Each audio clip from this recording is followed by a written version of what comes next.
Yellow.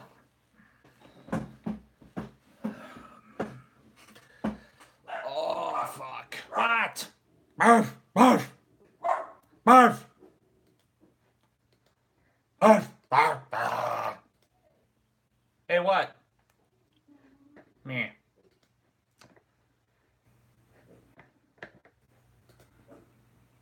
Ugh. Let me share this around a little bit. Da, da, da, da, da, da. Oh, wow, there's 11 of you guys already. Holy shit.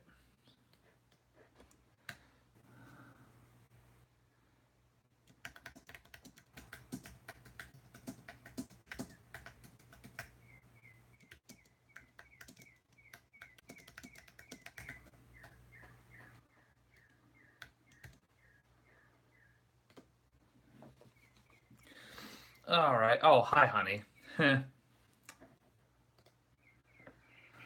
Oh. So, guys, how's it going? Let's see. Hope all is well. Any review for tonight? Maybe. How about a beer review to start things off? Let's see. I've got something pretty special here. This is from Anchorage Brewing Company, one of my favorite breweries. This is Time Waits for No One Imperial Stout. So this is, oh boy, this is a 14% alcohol by volume imperial stout that is aged for 1 year in Portuguese port barrels. We're gonna drink it out of a Chimay glass. Hope that's okay with everybody. Let's see here. Nice pitch fucking black pour. Damn, that smells boozy as shit. Oh, that's so fucking good. Oh my god. Mmm. God damn, that's good. Ooh, you can definitely taste a hint of grape in there, but tastes like a really thick, chocolatey, kind of coffee-ish stout to it. But then you add in like a little bit of grape flavor to it, and that's basically what you got here. Man, this is boozy. This is thick. Very delicious though. Mm, that's a fucking dessert beer right there, man.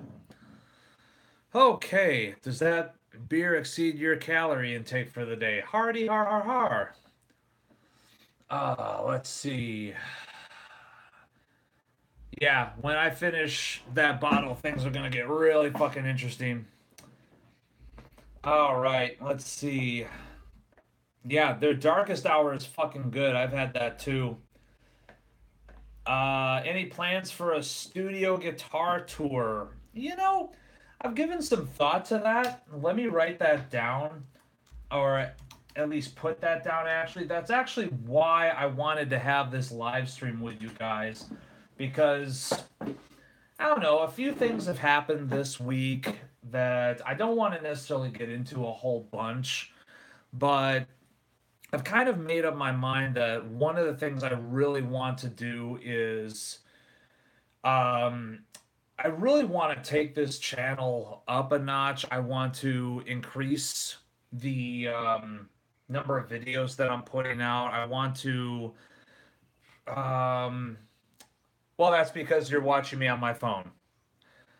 Um, I want to, I don't know, I just want to be putting out a little bit more stuff, a little bit better quality stuff.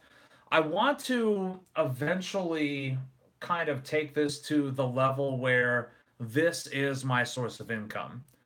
For those of you guys that don't know, I do have a day job. It's a good day job. I make pretty damn good money. Um, it's not like a huge amount of money, but it's enough that I can afford, to pay all the bills. We've got a little bit of money to play with. But all the same, I want to finally be doing this shit music for a living. I've been in and out of bands all my life and have had absolutely fuck all for success in that regards. I've never really I've just never really experienced any sort of success with that. I've gone on tour. I've had absolutely nothing to show for it, starved to death. Um, like no joke, when I went on tour for a few months back when I was like 25, I shit you not, where I started off the tour at about 245 pounds and I ended the tour at 210 just because we couldn't fucking afford food. So that's how fucking broke we were.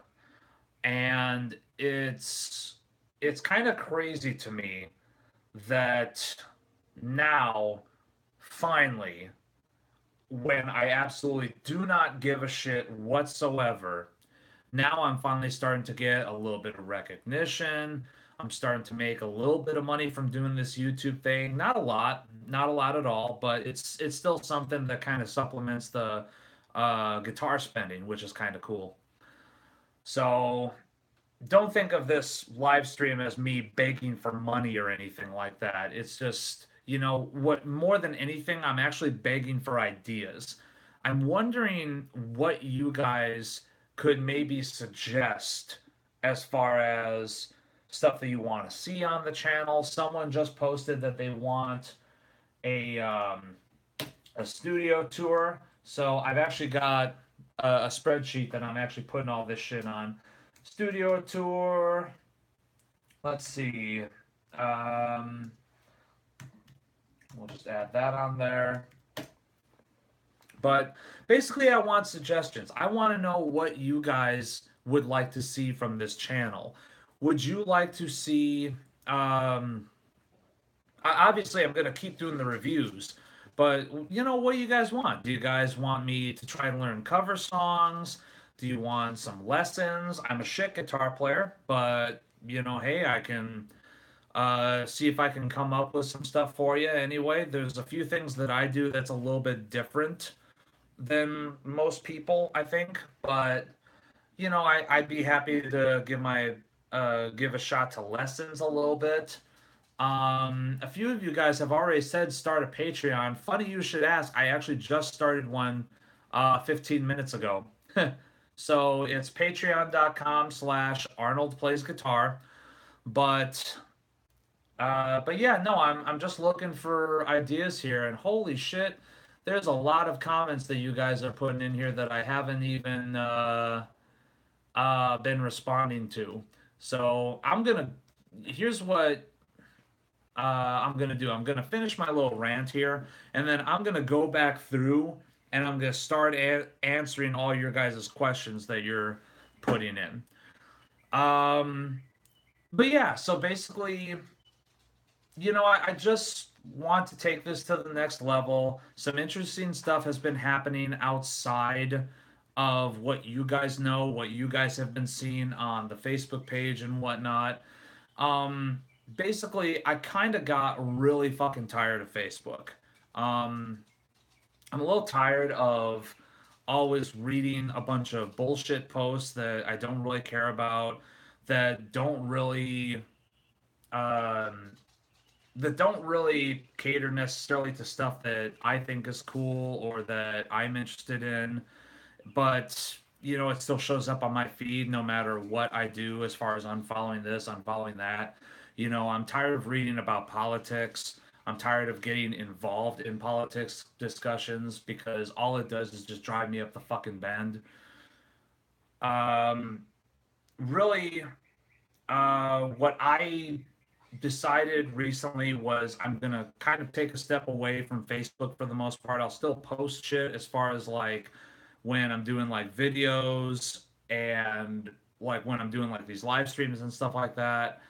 Um, but for the most part, I'm not gonna be on Facebook nearly as much as I used to be. What I did start though is I did just start like 2 or 3 days ago. I started an Instagram account finally. Yes, I know. How fucking 2010. But no, I finally got around and made an Instagram account, and holy shit, that is like the social media I've always fucking wanted. No bullshit, no politics. All I'm doing is just liking guitar manufacturers so that I can just see guitar porn on my feed all the fucking time, as well as like a few select profiles besides guitar companies. So finally, like, I'm getting some sort of semblance of sanity and peace up here on the social media front by not having to deal with like politics bullshit or kind of a rampant problem that I see with the online guitar community, which I'll save that for another video. But you know, it's just a lot more peaceful on Instagram. You know, I'm able to just kind of remain calm and six strings, seven strings, eight strings, and beyond. Oh wow, boutique exotic wood tops. Oh wow, you know, handcrafted pickups. Peace, peace through social media. Wow, bet you guys didn't know that I could have this kind of voice, this deep, sexy, soothing voice, but I do. Anyways, moving on. Um, so yeah, so hardly any more Facebook. I'm on Instagram. I'm loving Instagram so far. I've got it set up to kind of post automatically to my page. Um, let's see what the fuck else is going on. I want to make an announcement that I've been invited by Framus and Warwick to go to GitCon this fall, which is going to be super exciting for me. I love Framus and Warwick as a company, and I'm going to be going to the Framus Warwick factory in Marknenkirchen, Germany, to collaborate with a bunch of other YouTubers as well as check out wares from several different manufacturers. It's going to be super cool, super awesome. Um, I'm looking really forward to that. Probably my favorite thing to do, you know, playing guitar, of course, and talking about guitars, but now I get to actually travel to my favorite place basically to do that, to do videos talking about guitars. And I mean, this is fucking living the dream for me. I can't wait to go to GitCon in October. I think that's going to be super duper stoked. Big thanks to Brian at Framus and Warwick for hooking me up with that. Um, so that's coming. That's going to be fun. Um, let's see here.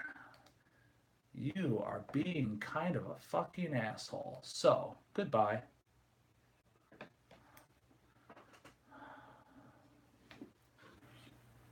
All right. Dee-dee-dee. All right. So how about let's move on. Let me get another fucking tasty sip. Mm. And let me start going over some of the many fucking questions that you guys had here. So let's see. Starting, I'm just gonna go right back to the top and start going through them all. Let's see. What is your action on your six string guitars and your sevens and eights?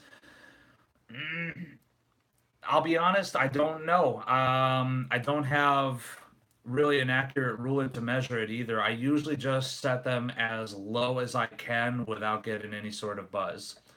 So that's really the only thing I go by. Just as low as I can with, excuse me, good beer. As low as I can while still being able to hear every note. Let's see. Any plans for a studio guitar tour? I did add that to my list. Thank you so much. Any reviews coming up? Yes, there is. There are lots of reviews in the can, actually. Um, I've got a review for the Guitar Scud that is shot, and I need to finish editing it. I have a review that is shot, and I've begun editing for the Mermaid custom shop that Anthony Best owns.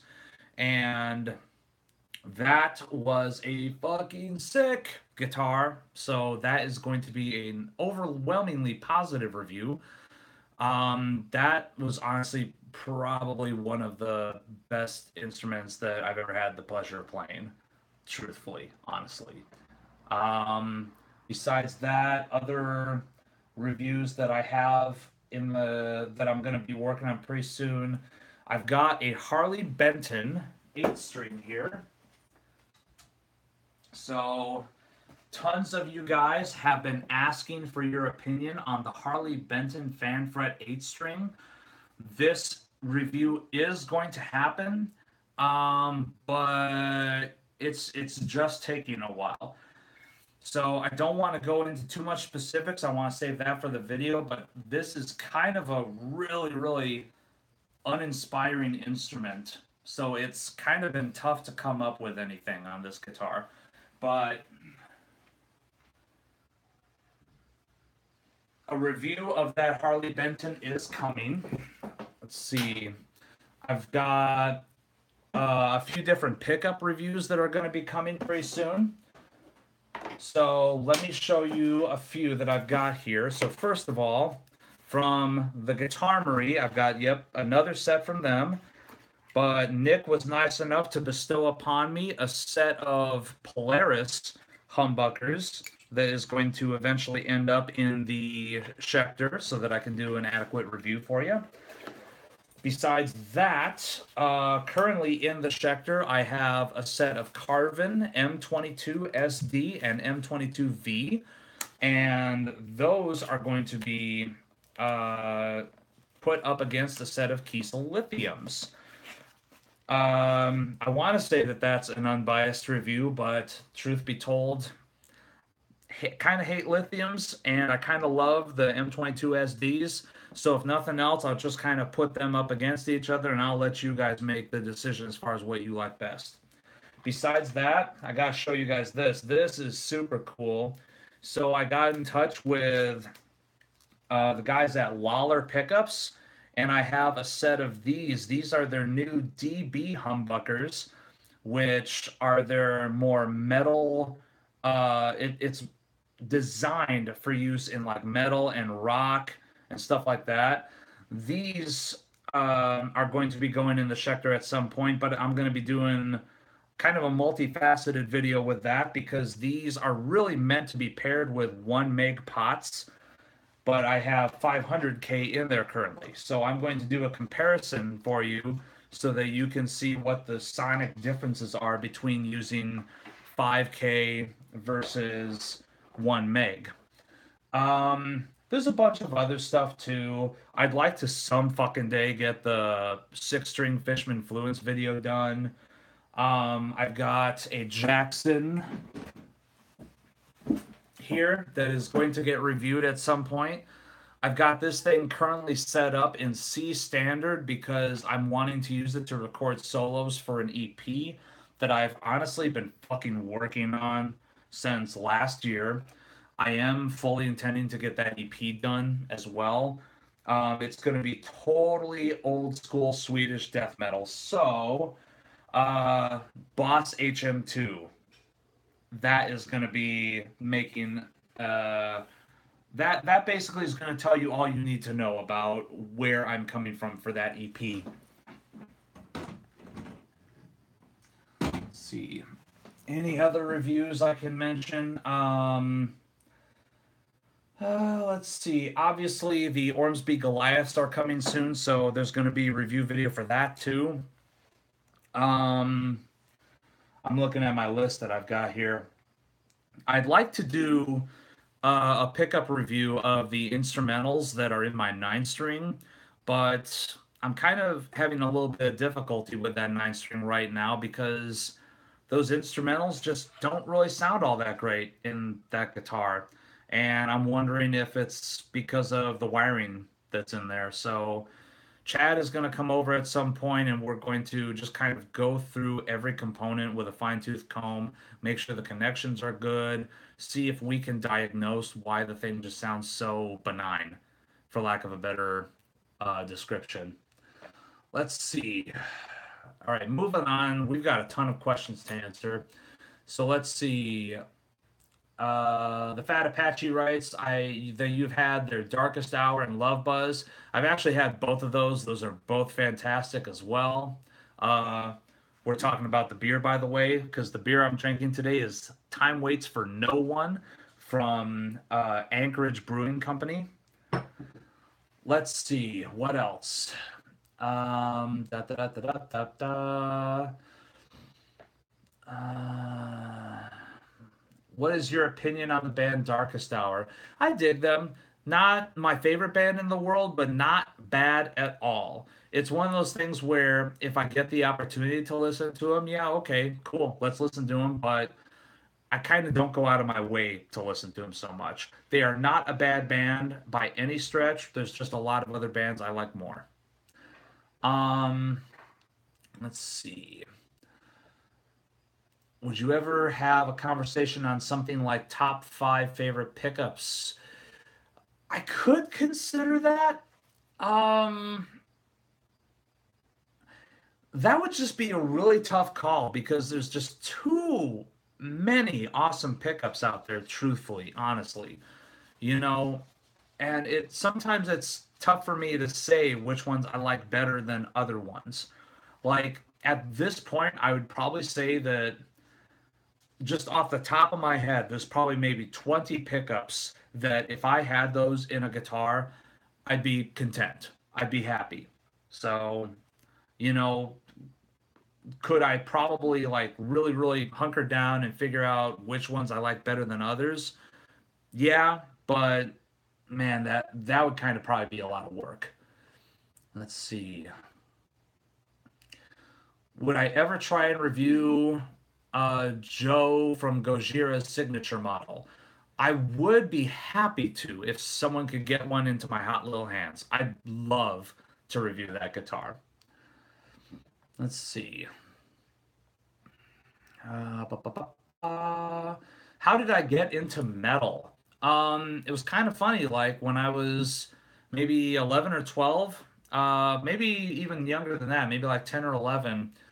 I don't know. Like all my friends around me were into rap and uh, the pop stuff that was on the radio at the time. And I don't know, but for whatever reason, I just didn't really gravitate towards that. I actually tried to, like, I actually tried to get into some of that stuff and it just didn't resonate with me. So at some point, I don't know, I just heard a few bands that had like really, really heavy guitars on MTV and they were kind of gateway bands, like Soundgarden and Green Day and shit like that. And then at some point I finally hunkered down and said, okay, Black Album. And that was my first real fucking metal album that I owned. And I just kind of went from there. It's not the first time I heard metal because I distinctly remember when I was really young, like 6, 7 years old, really young, hearing I Want Out by Halloween on the radio somewhere. Or maybe it wasn't a radio, maybe it was just like in the babysitter's car and she had like a cassette or something. But I just remember, God damn, that sounded so awesome. And then, of course, years later, when I actually heard the song and I heard Halloween, I was like, wow, okay, that's the fucking song. That's the first metal song I ever heard. So that's pretty cool. Let's see. Uh, Blows me away how competitive the music biz is these days. It's kind of always been that way. Music has just always been kind of a cutthroat industry. I can't remember who said it. I think it was Henry Rollins. This is not show friends, this is show business. And, anything that anyone can do to get ahead, they'll do it. It's unfortunate. I wish there was a lot more camaraderie. I wish there was a lot more mutual respect. Um, I don't know. I'm just getting depressed about that. Whatever. I spent a fucking decade and a half playing in bands. I have nothing to show for it. Now all of a sudden here I am. I'm in a house that I'm paying off, and I've got cars in the driveway, so I've got money coming in, and now I'm able to do music uh, from the perfect standpoint, honestly, which is, I'm not doing it to try to make a living at it. I would like to, which is what the theme of this video started off as, but really why I do this channel is not because I'm trying to make a living at it. It's because I just like doing it. I'm bored, essentially. And doing these videos, playing guitar for you guys, doing whatever, just kind of gives me an outlet. And it just so happens that now that I kind of don't give a shit about being successful so much, now all of a sudden I'm starting to be successful. So, okay, now all of a sudden I'm starting to give a shit again. And, well, that was the theme going on into this video. I'm sorry, I need some more beer. Anyways, went off on a tangent there. More bass vids and reviews. I agree. I would love to do some more bass reviews for you. For a moment, I actually had an MTD Kingston 5-string fretless that I was going to review for you guys. Chad was nice enough to write me a couple riffs that I was going to try to bass solo under. But here's the thing. I'm a shit bass player. Like, I'm kind of a shit guitar player, to be perfectly honest with you. Like, I'm a hack. I really am. Anyone that says that, oh, you're a fantastic guitar player, I appreciate you, but you're wrong. I still appreciate you, though. It's just, it is what it is. I'm a hack guitar player, and that's kind of always been my thing. For a while, I was trying to learn to be a much better guitar player, and I just kind of got sidetracked by a whole bunch of other shit. So I stopped learning. I lost my discipline when it came to practicing and rehearsing. And, I kind of play for fun at this point. But, ugh, pardon me. But as far as playing bass goes, I'm infinitely worse on bass.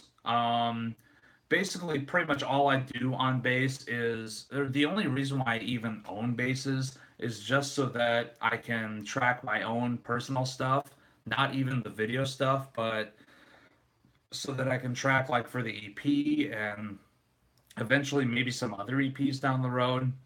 And I've got a bass just ready to go. I've got a few other basses on order that will get here at some point, but yeah, the bass vids, I would not mind doing them again. Just I kind of suck at it. So if you're gonna see me do a bass video, you're just gonna have to bear that in mind. That hey, this is coming from a viewpoint of not a bass player. Let's see. Collab with other channels. I would like to collab with other channels, but I'm kind of difficult to work with. Um, some people would use the term asshole. So, I mean, like to give you an idea, I've tried to collaborate with Chad for a little bit on like a tech death project. And we've gotten so far as one day over at his pad coming up with a riff. And here's the thing, that is 100% not him that is causing any sort of delays or nothing to get done. That is totally 100% on me. I kind of took a step back at some point and realized, hey, all those fucking bands that you used to be in, dude, you know how you hated everyone's fucking guts in those bands once you left them? Maybe that's kind of on you. And yeah, it is kind of on me. I was kind of a prick in every single one of those situations. And, everything from taking advantage of people in some respects to, just kind of lashing out a little bit, like someone pokes a little fun at me and I just do not fucking take it whatsoever. Um, One time got in a fight with a drummer, as a matter of fact, and that kind of ended up badly for everyone. Kind of every band situation I've ever been in has kind of ended up bad for everyone, honestly. So, taking a look at it, what's the common denominator? That'd be me. So, it's probably not for the best if I were to be in a band or in a collaborative effort with somebody again. So, mostly flying solo at this point. Let's see. Amp or cab reviews. Um, I'm not opposed to that, except that just my current situation here in the studio is not really a studio so much. So I don't really feel like this is the best place for you guys to see how an amp or a speaker or any of that actually sounds. I'm not opposed to it. I'm not opposed to kind of figuring out how to do it at some point, but just kind of as it stands right now, I'm just not geared up for it. Um, Maybe someday I'll get like a two notes torpedo or something and I'll utilize that. But I don't know. To me, I think that skews the tone a little bit too much anyway because they've got all the cabinet simulators there. It'd be great for reviewing a two notes, but probably not for an amp cab or an amplifier, I should say. So I don't know. I don't necessarily see amp head or speaker or anything like that in reviews in the future. Let's see. Partner up with a local music store. Honestly, there's not really any local music stores by me. I live in Antioch, California. There's one music store in Brentwood that I'm aware of that isn't really the greatest. Um, like I've been in there a handful of times, and it's kind of something where you go in and you ask for something that you would think would be pretty standard, like, "Hey man, can I get some Ernie Ball hybrid slinkies?" And they're like, "What?" So it's that kind of mom and pop local music store. So I don't tend to go to a lot of local music stores. The most local music store I go to is Guitar Center. Let's see. Do a video about how you compose songs. Um, that might be a cool idea. I'm gonna put that in my little spreadsheet here. How do I go about composing songs for my videos? Okay, that's not too bad of an idea. I'm not quite sure what I would go over it, but maybe with a little bit more time to think about that, maybe I could come up with something cool. Let's see. Um, Everyone complains about your tone. If you want to grow the tone.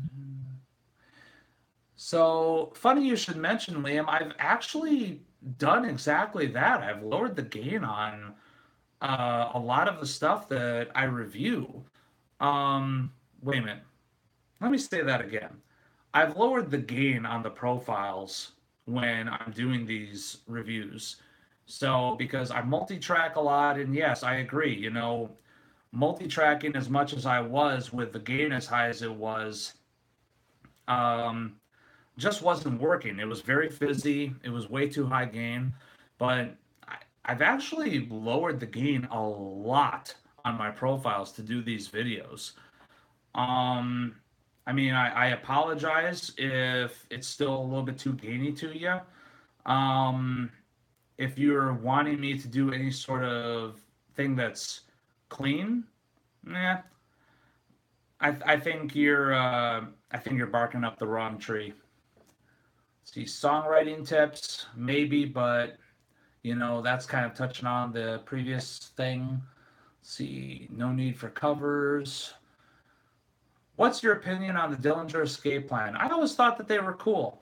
Um, they're again kind of one of those things where it was never really my favorite band, but if I was to hear them, I would be like, oh, damn, that's some pretty sick stuff. I kind of like them a lot. Someone asked me earlier about Darkest Hour. I would say that I like Dillinger more than Darkest Hour. And I've seen both bands live. Now I finally got to see Dillinger at Wacken last year, and whew, that was intense to say the fucking least. I loved seeing them live, but I don't know. I always dug them. I always dug them a lot. Let's see. Would love to hear your thoughts on certain bands or albums. Probably way cheaper than buying a new guitar all the time. I would consider talking about bands or albums, maybe albums, but not necessarily bands so much. You know, someone who shall remain nameless kind of put it to me recently, like maybe a few months back, that, hey, dude, it really fucking bums me out every single time that you post this shit on Facebook about, how much you hate a certain band or making a joke at a band's expense.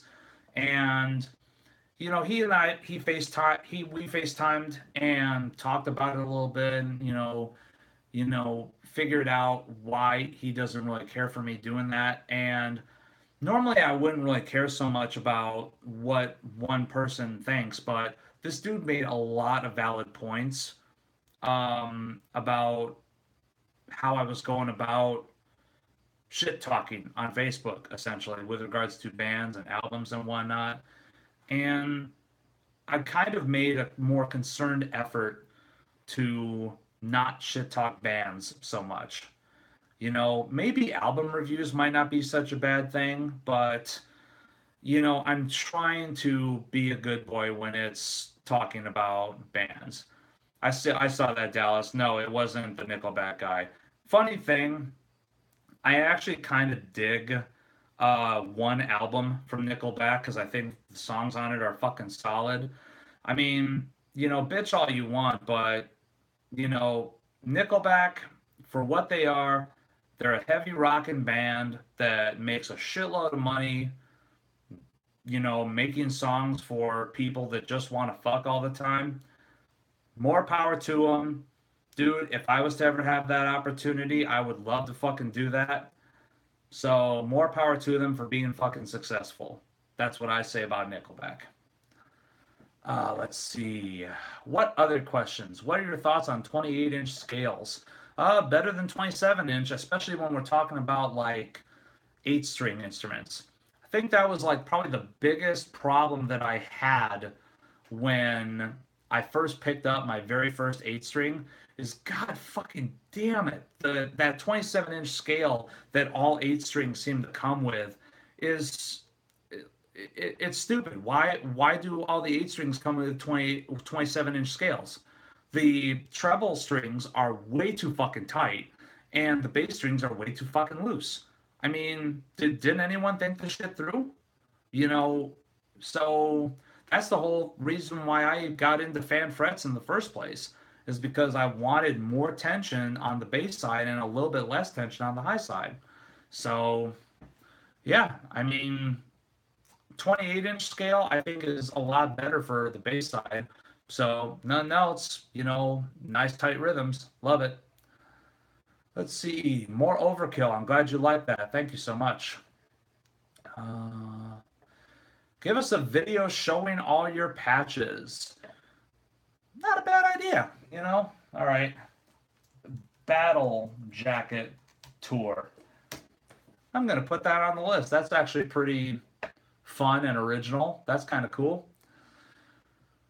I feel like your guitar reviews should be called Will It Metal. You write metal music of various types. It would be cool in my mind.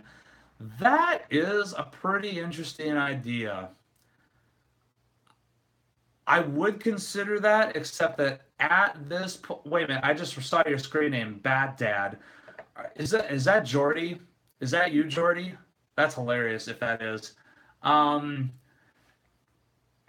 yeah, I mean, I'm pretty much one-sided as far as what I write. It's pretty much just metal of all types. But I think at this point, this is gonna sound so fucking corny, and I can't believe I'm even saying it like this, but I've kind of developed a brand with the unbiased gear reviews thing. So I can't really just up and change it at this point. Let's see. Get your hands on some synthetic guitars like carbon fiber necks, foam bodies, etc. I mean, I've got an Aristides. I love that. And I really, really, really want to get another one at some point. Review an acoustic guitar. Acoustic. Wow, good beer. Acoustic. Review an acoustic beer. Review an acoustic beer. Man, I'm not even that drunk. That's the funny shit. Not even really drunk at all. Not even buzzing.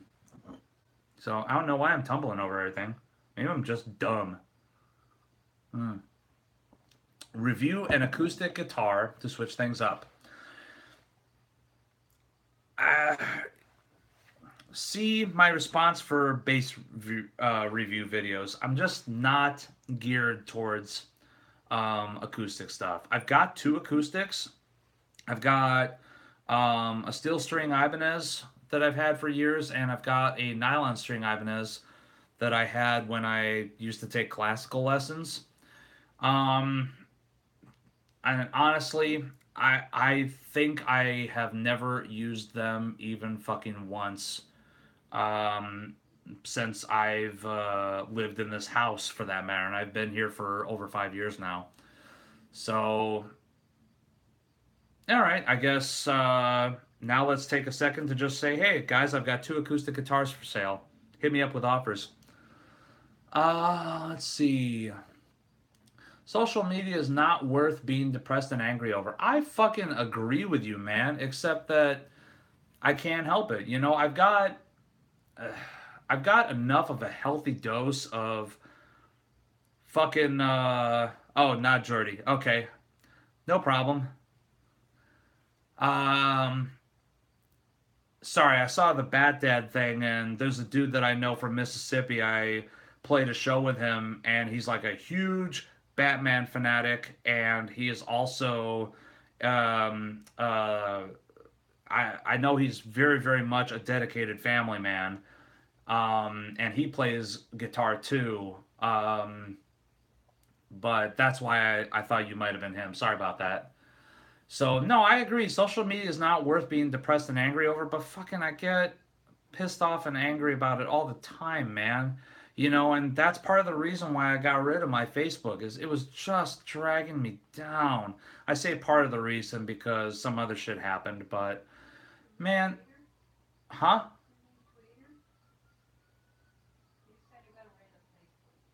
Oh, thank you, honey. My wife is correcting me from her office. So I actually completely deleted my Twitter, but I've kind of weaned myself off of Facebook a little bit. Like the post that I posted saying that hey, there would be a live video pretty soon was honestly my first time even being on Facebook for like 3 or 4 days. So I've got to keep my Facebook because right now I've got such a reach on there that if I was to throw it away, it would be stupid. But I'm gonna limit my time spent on there. All the same, just so that I've got one less thing pissing me off and just bringing me fucking down. Um, let's see what else. Ba, ba, ba, ba, ba, ba. Let's see. Other gear. I already talked about amps.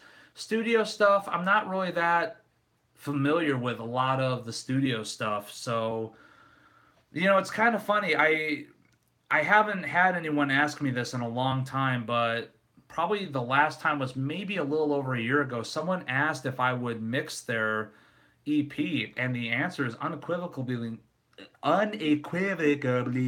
no. because I'm just terrible at what I do. I mean, look at some of the comments above. People hate the fucking gain that's always on my signal. So, um, you know, I kind of don't know what I'm doing as far as being an engineer. You know, it would be awesome if I did it, but you know, kind of everything that I know about being an engineer, I've either picked up through trial and error, or you know, I've had a very select handful of people that I bounced ideas off of or questions off of, like David. I just saw your comment. How you doing? Um, but like David, for example, or my bro Nick, who operates Fang Studios out of San Mateo. Really, especially if you're looking to do like gent metalcore death metal, you need to hit that guy up because he does some awesome shit. Um, but yeah, I kind of don't know what I'm doing, so I'm the worst person to talk to you about studio stuff. Let's see. As far as effects goes, I hardly ever use effects, you know. Like a gentleman from Brazil just recently hit me up about wanting to review some of his pedals, and I'm not opposed, but really kind of the only thing I ever use besides the occasional wah is overdrive and distortion. But most of that I just get from my Kemper profiles, so I never really use it anyway. Let's see. Da da da da da. And holy shit, there's a lot of comments I have not gotten to. Let's see. Someone asked if I do drugs. Nope, not since I was 17. Um, when I was 17, I had a hit of acid and it was great for about 2 hours. And then the come down lasted for the next 24 and fucked me up really bad. So I was like, nope, that's enough. Done. So really, you know, this shit is kind of the only thing I've done since I turned 21. You know, but even before that, you know, never really did anything. So, and I kind of want to keep it that way, honestly. Let's see.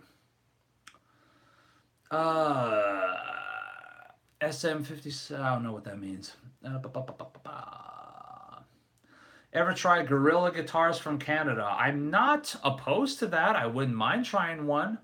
Um, I know that they've had some good deals from time to time. They have some good sales, but the only thing that's turning me off about that is I'm not really wanting to buy one and then have to sell it later. Um, so for as far as what I've seen, they don't really hold a lot of resale value. If someone was to send me one for review, I would absolutely love to, and I would of course send it right back to you once I'm done. But I don't want to necessarily spend the money to get one into the studio uh, for the purposes of reviewing it. Let's see. So, what's the better guitar, Solar or the Jackson Pro Soloist? I'm going to go with Solar. And hold on 1 second. I just remembered something. A lot of you guys have made fun of me for how I pronounce that name. Like, no, dude, it's Solar. It's Solar. No, fuck you. The word is pronounced Solar. I know his name is Ola England, but it's Solar. All right, that's my asshole American attitude coming out. It's Solar, and yeah, no, I would much rather play a Solar than the Jackson Pro Soloist. My Jackson Pro Soloist is not a fucking bad guitar at all. Um, but the Solar is, in my opinion, just much more inspiring to play on. So, and I think a lot more care was taken on the quality control on that instrument too, to be perfectly frank with you. Let's see. Um, do a video for the Schecter C7 Elite FR. Not opposed to it. Need someone to get it into my hot little hands. Uh, let's see. Aeromancer just asked me, or not just a while ago. I see that Rage patch. What are your thoughts on the newest stuff? I dig it. You know, it's more of a throwback to old school Rage. don't get me wrong, I'm sad that Victor Smolsky is no longer in the band anymore. That dude's output with Rage was fucking phenomenal, and he is probably one of my biggest guitar idols, to be perfectly frank with you. I would love to play even half as good as that motherfucker. But I still like the new Rage stuff. I've always been a fan of Rage for quite a long time, honestly. Ever since those first Noise reissues came out, God, like what was it, like a decade and a half ago? And I picked up a copy of Trapped, and I was like, oh, this shit's awesome. And ever since then, I've been a fan of most of their stuff.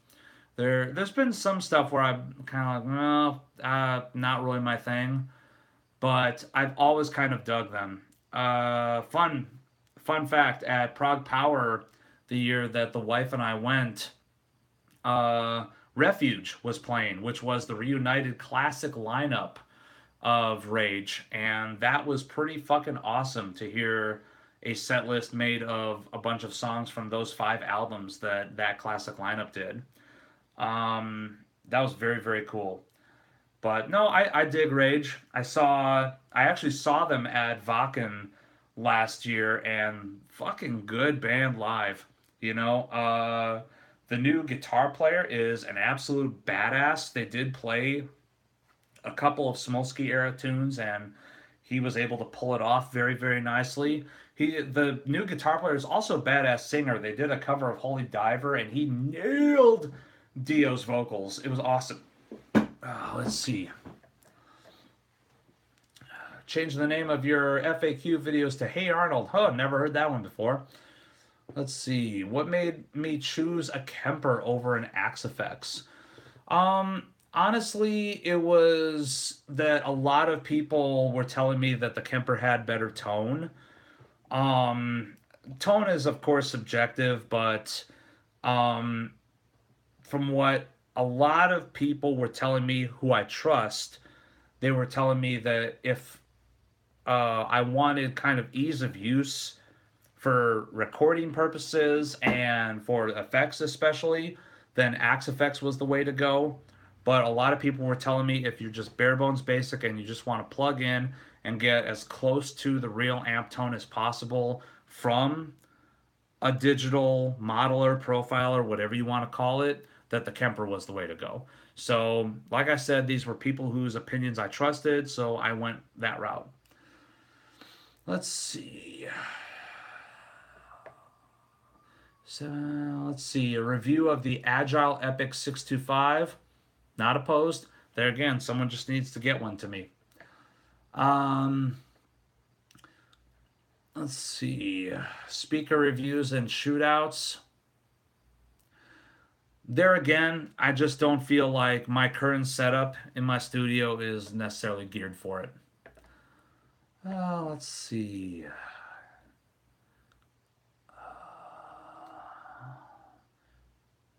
ERGSG?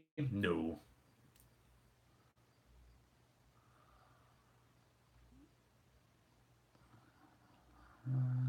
Sorry, guys. I'm just kind of looking through all the comments here, seeing if there's another question that you want me to answer.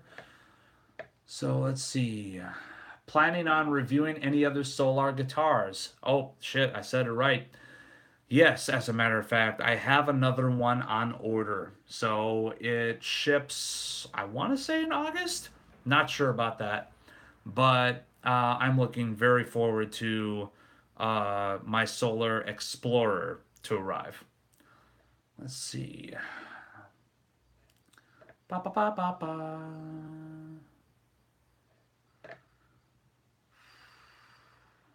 I feel like if he goes at this pace, he will never get to all the questions. Yeah, you're probably right. Hope you guys are in for a 2 hour live stream. Let's see. Wouldn't the old school death metal sound be more appropriate tuned in B? Probably, but I like it tuned in C. I think it sounds good. I don't know. I might make an attempt in B on one of the songs and just see how it comes out, but I like the way it sounds in C. So who knows? So let's see.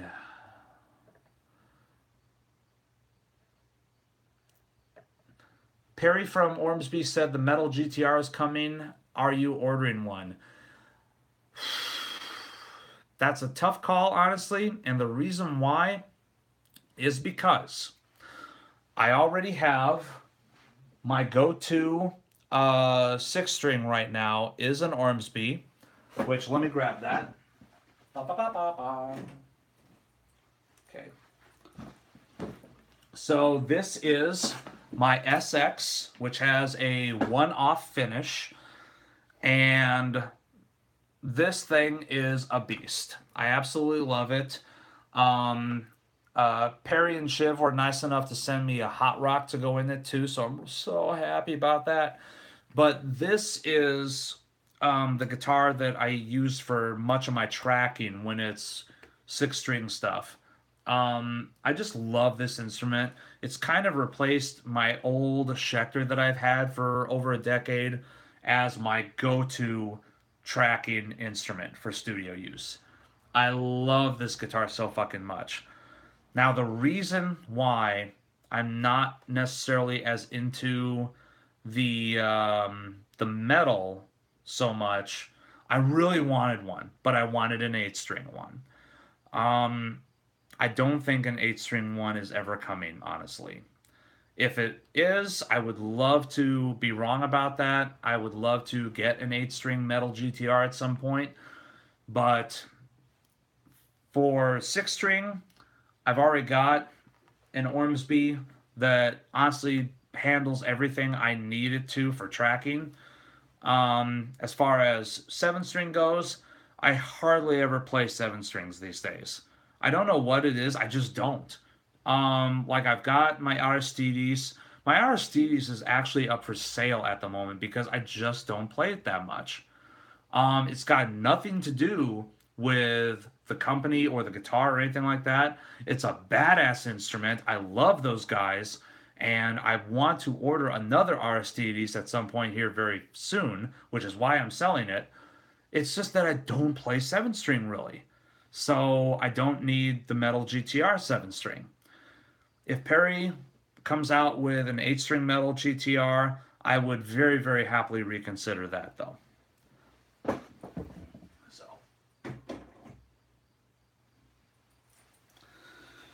so definitely one of the things that I want really, really badly in life is an X-shaped eight string. So would love to get my hands on that. If he ever comes out with metal GTR eight string, I mean, even if it's got a neck dive, I don't give a shit. Why you guys care about neck dives so much? Hang on to the fucking head, to the fucking neck. There you go. Problem solved. Anyways, moving on. All right. Let's see. Evertune equipped guitar. You know, I played. For those of you guys that don't know, I did a review on the Head Signature LTD. Kind of a badass instrument, and the Evertune did exactly what it was supposed to do. It kept the thing in tune the entire time, but I wasn't a big fan of the noise that that Evertune had. Now, a lot of people, including Evertune, have told me that that might have just been a fluke with that particular Evertune bridge. And hey, I'm more than willing to try another guitar with an Evertune to see if that's for real. But that was my one hang up with that. Let's see. Uh, if you want all the problems of whammy, whammy. Are there any bands that you just absolutely cannot stand? Yes, there's a lot. There again, I'm trying really hard to not talk shit about bands anymore. So, uh, it would be sick if Evertune made a bridge for Fanfret guitars. I'm not opposed to that. If that were to happen, I would not be opposed at all to checking something like that out. Are you excited for the new At the Gates album? Yes. I actually liked the last At the Gates album quite a bit, but I felt like the problem with the last At the Gates album is that it was going up against that band's legacy. And you can't really follow up Slaughter of the Soul, even if you've had 2 fucking decades to write a follow up record. I'm sorry. That record is just such a goddamn classic that At War with Reality, great album. It's not up to par with Slaughter of the Soul. That's it as far as that goes. So, but I'm really looking forward to the new one. Everything that I've heard from it is awesome. Let's see. Own an EVH. Wondering what speakers to use with it. So in the past, when I did use an actual tube amp with speakers, I've always been a fan of Celestion Vintage 30s. One thing I will also say though is Eminence Legends. I love those speakers. Knowing what I know now, I would have never bought my Mesa cab. It's an awesome cab, but I would have instead spent half the money and I would have gotten Basan cabs back when they were still being made. Because for a few years, I actually had a Basan 2x12 in here after I got rid of my Mesa 4x12. And that Basan 2x12 was the tits. Oh my god, it sounded so fucking good. So Dan has that 2x12 now. And sir, if you're watching this, remember, if you ever decide to sell that Basan 2x12, I will happily buy it back from you. So that cabinet was that fucking good. Let's see. And that cabinet had Eminence Legends in it.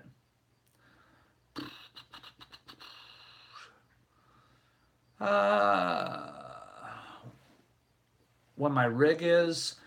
Honestly, what my rig is right now, it's just guitar into ISP decimator into Kemper into the computer. That's pretty much my rig. I have a KSR 2x12 that I've got it, but I never use it. So it's not there again, nothing to do with KSR. Kyle's a great fucking dude. Everyone involved with KSR is fantastic, but I've got this speaker cabinet and I don't even know why because I have no use for a speaker cabinet right now. So kind of funny how I just mentioned that I would happily buy back that Basan cabinet. But I mean, it's not a bad cabinet, I just don't use it. Let's see. Coherent Sound in Light Trem. I am not opposed to checking those out. I saw that booth at NAMM and that looked really fucking interesting. Name your favorite bands. Death is way the fuck up there. Those of you guys that know me know that Chuck is one of my biggest influences. And yes, I know about that fucking stealth that's being sold. The answer is no. Okay? Jesus Christ. So many of you guys tagged me in that shit when that happened. Ugh. No, I fucking love Death. I'm really sad that I never got to see them live when Chuck was still alive. I had an opportunity to see them live, but I wasn't able to go because I was super young and it was a school night. I'm so sad about that, man. Oh, but I did go to the very, very first night of the Death to All tour when the first one happened. So that was really cool. Got to see actually uh, a lot of let's see who was there from Death. Let's see, it was Gene Hoglan. Sean Reinert was there, but he was barely able to do anything because he had injured his foot. Um, let's see, Paul Masvidal. Probably said his last name wrong. Sorry. Let's see. Shannon was there. Scott Clendenin, rest in peace. He was also there.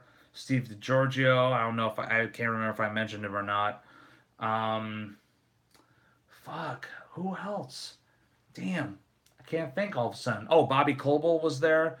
Also, what was really cool is Craig Losachero was also there. And little bit of trivia. Not only was that dude in Spiral Arms and Man-Made God and Forbidden, but for a very brief spell, he was also officially in Death as a touring guitar player.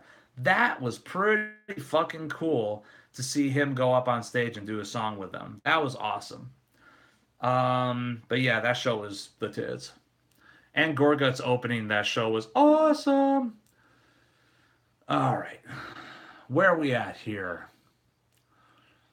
Would you review some more common but high-end guitars? I am not opposed at all. Fender, Gibson, PRS. I am happy to review anything and everything, honestly, as long as I can fucking play metal on it. Let's see. Your babysitter listened to Halloween. I bet she was hot. Not every chick from the 80s was hot, especially in Northern Illinois. No, I come from Northern Illinois, Rockford, Illinois to be precise. If anyone out there knows what Rockford, Illinois is like, you are going to agree with me wholeheartedly. White fucking trash, all right? Very, very, very slot machines have popped up all over the fucking place in Rockford. Fuck that place. I'm sorry. I'm very happy to not be living there anymore. So, let's see.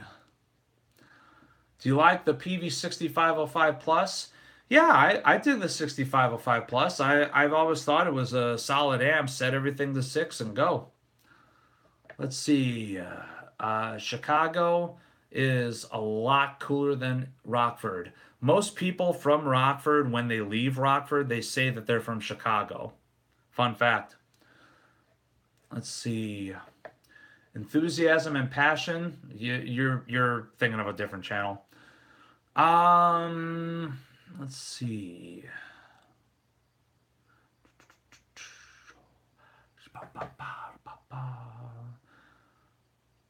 Let's see. Hi from South Korea. Hey, how you doing?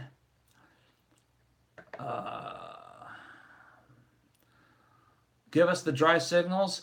In all honesty, I would give you the guys the dry signals on fucking everything, except that it's just adding a little bit more work to everything. That's actually one of the reasons why, like, the Fishman shootout for 6-string has taken so fucking long, and I'm still nowhere close to getting it done. Is, just having to. Well, no, I'm talking out of my ass. I'm not. I haven't gotten the Fishman 6-string shootout done because I'm lazy. But with a lot of these pickup reviews, that's the reason why sometimes they take a lot longer, is because, having to post, like, the dry signal tracks up and having to put a link up, it's just one of those extra steps that, man, I can't fucking be bothered. I'm sure it can do a lot of good for you guys so that you can run it through your rigs and hear how it sounds, but I'm just too lazy for that, flat out. Let's see. Osiris with Fluences or Strandberg? And have I ever tried out Monson? I have not tried out a Monson, not opposed. I'm gonna go with Strandberg, honestly, just because I love my Strandberg. I love, love, love my Strandberg. A few people have talked a bunch of shit about, oh, why am I spending that much fucking money on a guitar that was made in Indonesia? Me. Because it's a fucking awesome guitar. All right? I'm not necessarily concerned with where it was made. I'm concerned with the fact that, dude, it's fucking awesome and I'm really inspired to play on it. So to me, it's worth every goddamn penny I spent. So, Kiesel, I'm not opposed to owning another Kiesel at some point. There's a few things going on with Kiesel. Do some research yourself on, like, the Facebook forums and whatnot. But they're, for the most part, solid instruments. I am very, very opinionated when it comes to Kiesel, especially with the prices of certain options. But I'm not necessarily going to go into that now. Ba ba ba.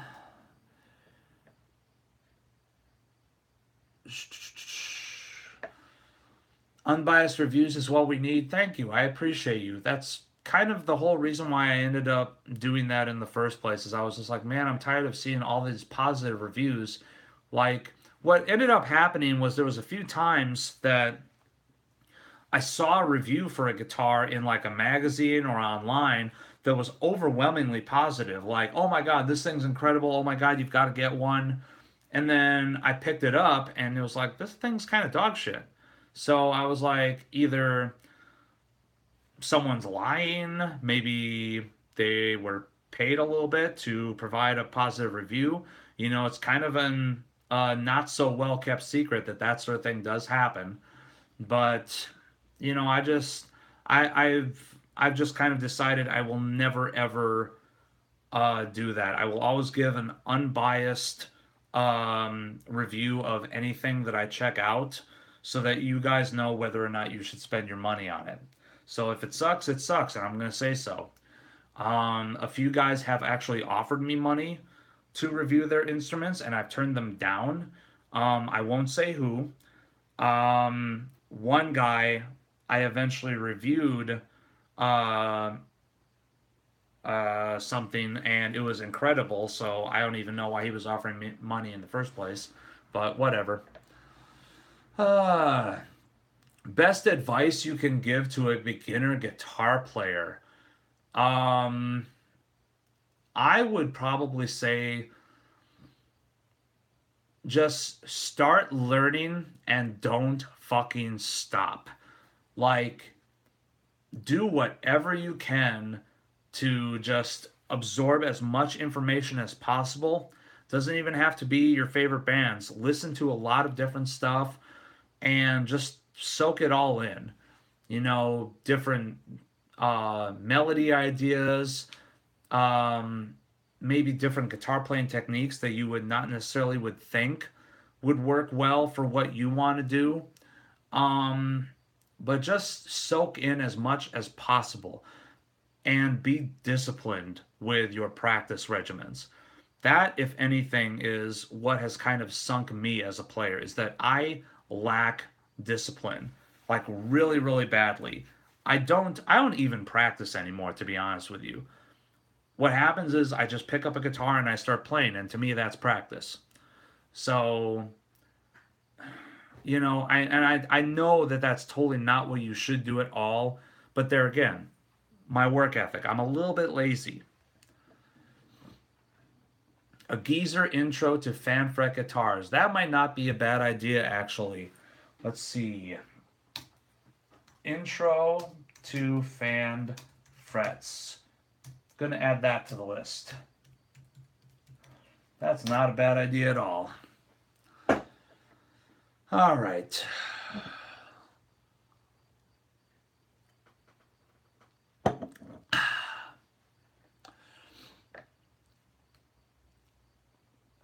Favorite microbrewery? Oh boy. Honestly, I don't know. There's a lot of breweries that I've tried that I love. Anchorage is great because literally everything from these guys has been fantastic. I'm not being paid to say this, by the way. Anchorage just makes some fantastic brews. I have yet to have anything bad from them. Um, Avery from Boulder, Colorado is a big one for me. Man, I have not had anything bad from them. There's a lot of their stuff is super high alcohol by volume content, but oh my god, so fucking good. So tasty. Um Sidebar, if you have ever had a pumpkin beer and you hated it, you need to try a pumpkin beer from Avery because that is pumpkin beer on a whole nother fucking level.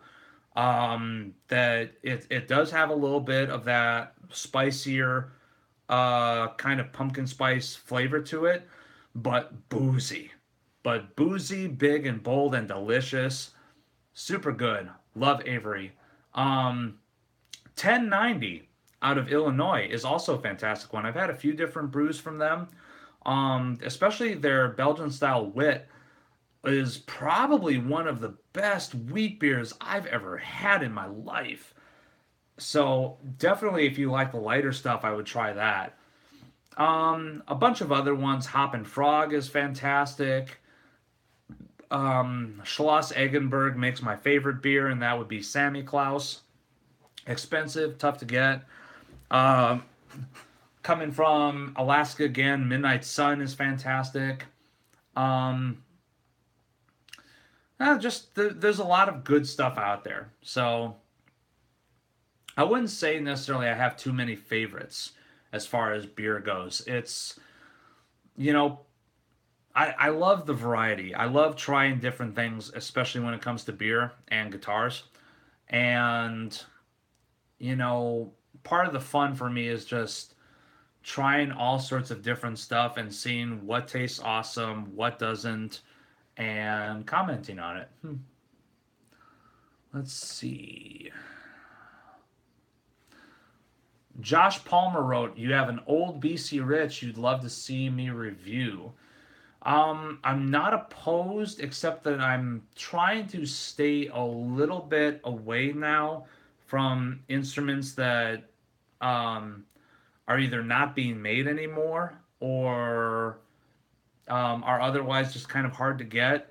Like I had a lot of trepidation, if that's even the right fucking word. I had a lot of reservations. That's probably better about reviewing the BC Rich Stealth that I've got because they haven't made that in years. But the only reason why I did was because you guys asked for it so fucking much. I'm not opposed though. I love BC Rich stuff from back in the day.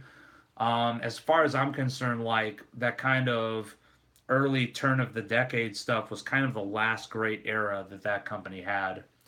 Um, let's see. Do I like Gibson guitars? Not really. Uh, Double top guitars. Is that a company? This is a comment from Hayes Muiterman. Have I ever heard of double top guitars? If that's a company, no. But if you're talking about the concept of double top, yes, I have heard of that. Let me show you some. I'll be right back.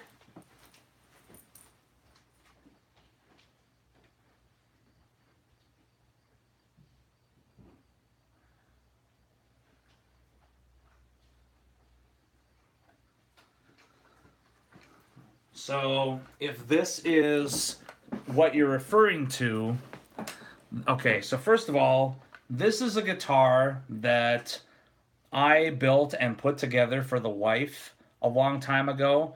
And one of these days, I need to get off my fucking ass and finish it, slash fix it, slash make it playable.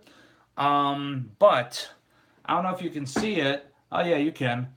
There's another layer in there. So the main body wood is walnut, and then there's a layer of mahogany, and then there's this kind of sort of figured maple on top.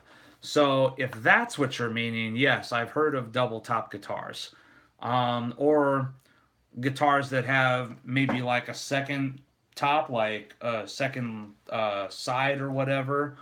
Some of you guys might remember my video on my ginormous waste of money Bond number 25, the Frankenstein guitar that had tons of different woods on the top.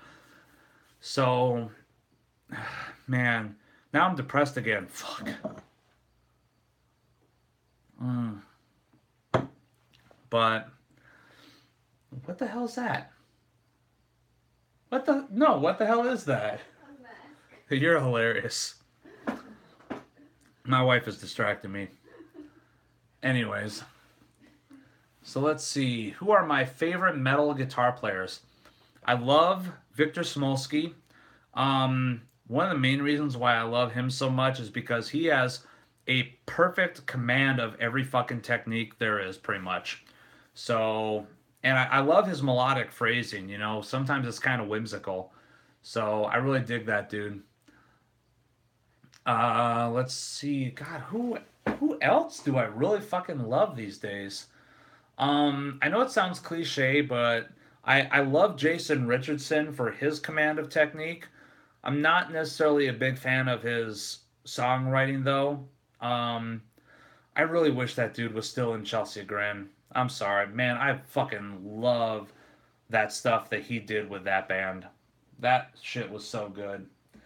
Um, I like Devin Townsend a lot, especially from a songwriting standpoint. Not just because my wife is like the world's biggest diehard fan of him, but because I love listening to the dude. Devin Townsend is the kind of stuff that I can listen to and just kind of immerse myself in a little bit.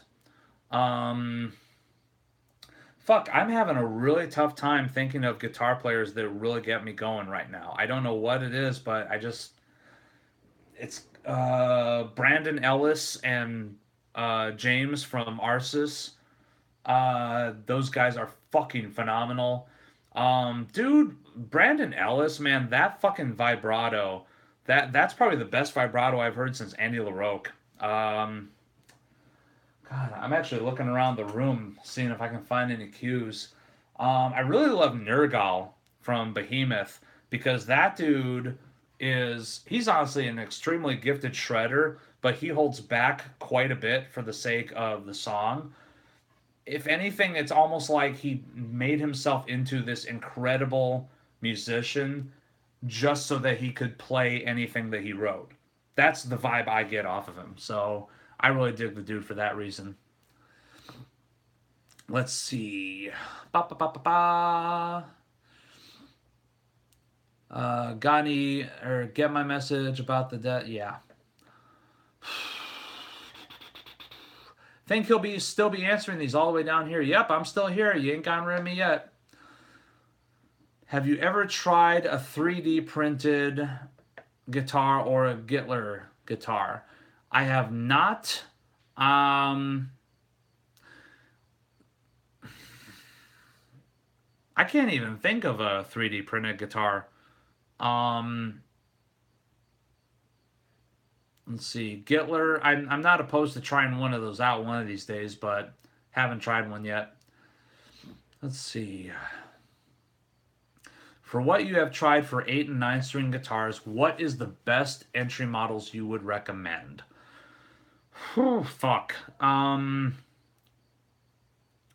you say entry models, like what I think of kind of a good entry price point for 8 string instruments is honestly between 5 and 800 bucks. So some people think that that is not a beginner price point, but I think people need to realize that any instrument worth any sort of quality. Let me rephrase that. Damn, good beer. I keep saying that, but really, I'm not even buzzing. I'm just dumb. So I keep kind of stumbling over my words a little bit. This is why a lot of my videos seem like they're edited a lot. Um, so I kind of feel like people put too much of an emphasis on price with instruments. You know, people always bitch about how, hey man, there's no guitar that's worth more than blah blah blah blah blah. Or there's no guitar like I love especially the ones where it's like, hey man, there's no guitar from such and such country of origin that is worth more than whatever. And I say that all of that is bullshit because number one, you're not paying for the materials. You're paying a little bit for that, but you're paying for customer service and you're paying for quality control and build quality, initial build quality, and the quality control in the setup. Um, to me, those are the big things, the big reasons why you spend the money on a fantastic instrument. So, I mean, I'm sorry, anyone that tells me that they pick up a $4,000 guitar that is not a Gibson and that it doesn't play any better than their $300 instrument they have at home is full of fucking shit. And they just want to wank off. So, anyways, let's see. Do I prefer Crest or Colgate? Dude, does it really look like I care too much about my fucking toothpaste? Alright? This has kind of always been a problem. Let's see. Surge! Yep. I love that beverage. People make printed gets. I don't know.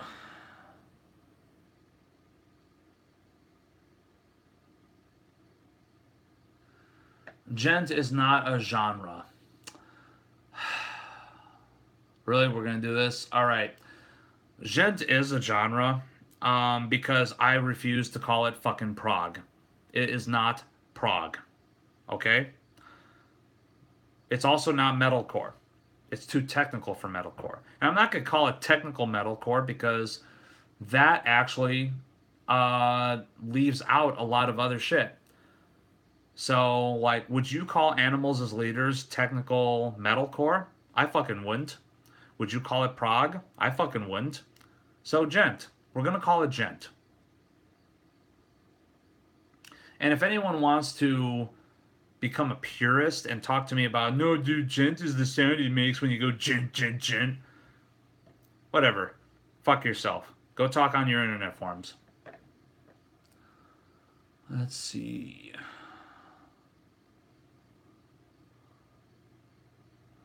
Oh, I just skipped a whole bunch of shit. Da da da da. Where did I leave off? Oh, fuck. Come on. Jesus Christ. Hold on.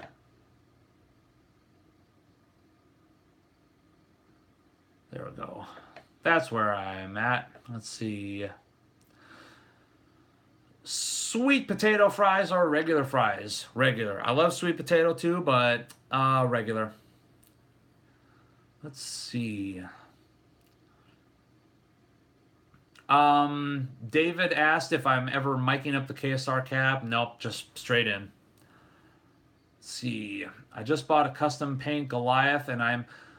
Brian, did you buy the fucking Goliath that was the Cherry Sunburst? Man, if you bought that, I'm gonna be so fucking jealous of you. God damn, that thing was sick. Will your Instagram account be public? I think it is. Honestly, I'll double check, but I think it is. Do I own an acoustic? Yep. Answered that. I got a couple. What is your favorite pickups? Wait a minute. Ordered an Ormsby Goliath because of your review. Thank you, sir. So I'm looking extremely forward to my Goliaths arriving. And I can't wait to play them. I've got all sorts of great death metal shit up here that I am going to be recording another EP on those things with. Probably going to be multi-tracking with both an Ormsby Goliath, like kind of hard right and hard left. And I know that that's my left. And then kind of like second or the third and the fourth tracks with the Stranded Bowden. I think that'll be kind of a nice complementary tone between the two instruments. But not super tech death shit. I'm not that good of a guitar player.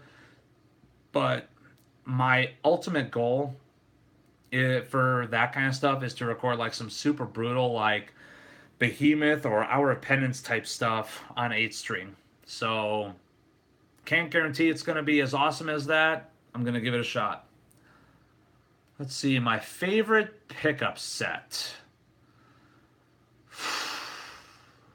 That's a tough fucking call, dude.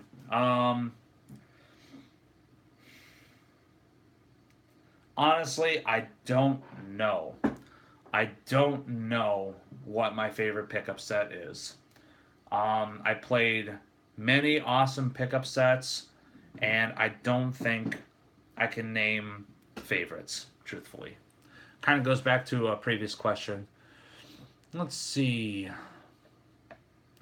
Highest percentage alcohol beer you've tried?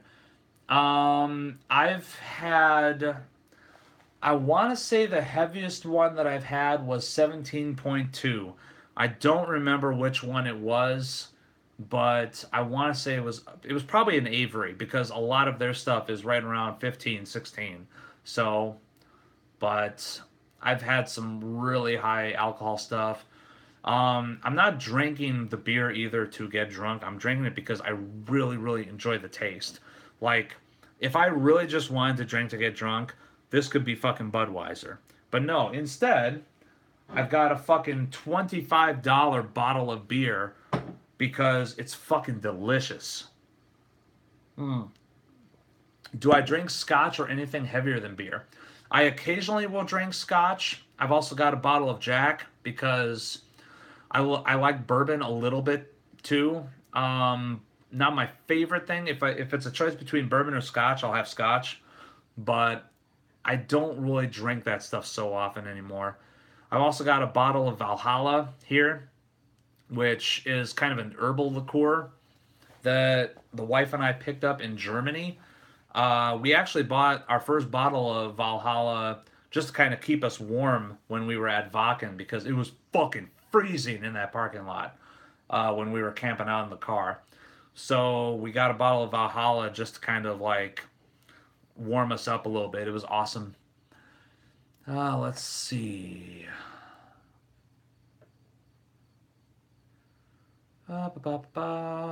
Having gone blasted. Have I tried Reverend guitars? Um, I've I did a long ass time ago play a Reverend. To be honest, I can't remember anything about it really. I am very, very open to the idea of trying another one out and putting it on the channel. Did yes, Dan still has his LTD EC1000T. Um, he's also got a KM6 from Schecter, and he's also got the Balaguer Hyperion.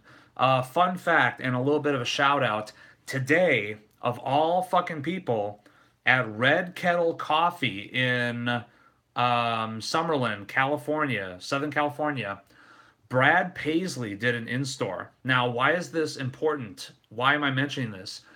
So, my buddy Dan, who you guys might remember from a few videos, he did a Guitar Murray video with me, but also one of my most popular videos is the one where we compared the ESP E2 Eclipse versus the LTD Eclipse. His girlfriend, Megan, has a coffee shop in Summerlin, and it's kind of the only coffee shop in that whole area. So, because they don't really do like a lot of chains, so there's no Starbucks or Pete's or anything. So, there's just this kind of little teeny tiny coffee shop in Summerlin, California. And lo and behold, who has a house in Summerlin but Brad Paisley?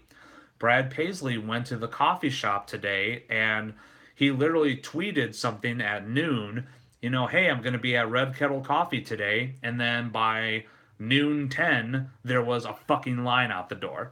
So he showed up, he bought everyone coffee, and also Dan brought the Balaguer for him to try out, um, for him to check out a little bit. It was pretty damn cool. I just kind of went off on a tangent, but I thought that was pretty awesome. Let's see. Thoughts on Jericho guitars. Oh, and I'm sorry. The name of that company is Red Kettle Coffee. You can buy some of their coffee in bags to have them shipped right to you. Ask my wife. She fucking loves Red Kettle Coffee. It's really good. I don't drink coffee myself, so I can't really say much, but she loves it. Let's see. Um, Thoughts on Jericho guitars? I'm really wanting to try one out and put a review on this channel. So if someone can hook your boy up, please let me know. I would really love to put a Jericho review on this channel.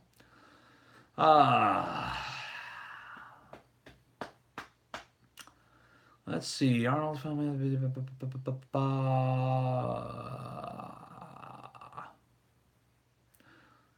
Dude, David, I'm not opposed to jamming on an equilibrium for a longer length of time.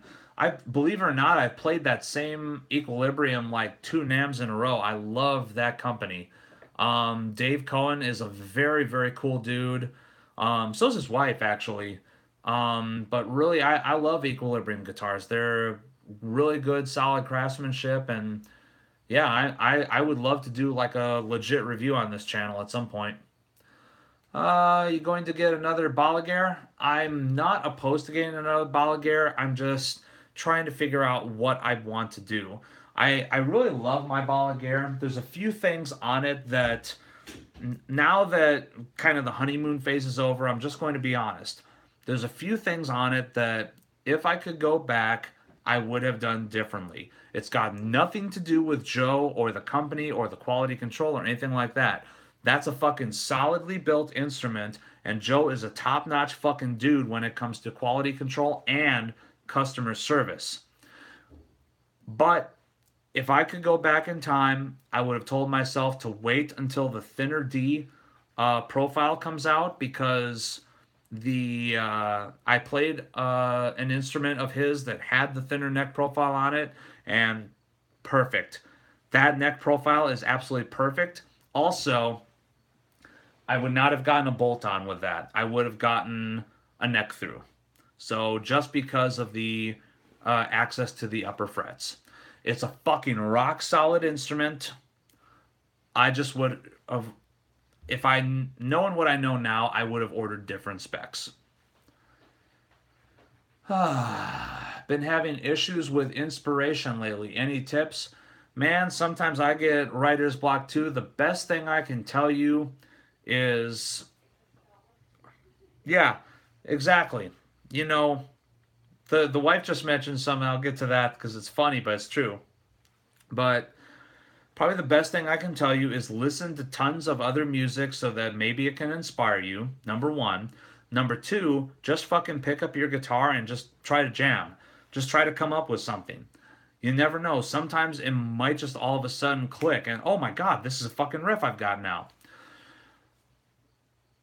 Or what the wife just mentioned that is actually dead on accurate.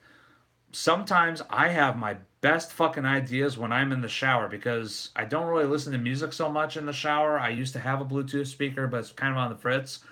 So when I take a shower, I'm just like I'm just in my own head, just kind of like riff idea, riff idea, riff idea. And sometimes I can literally hash out an entire thing in my head when I'm taking a shower.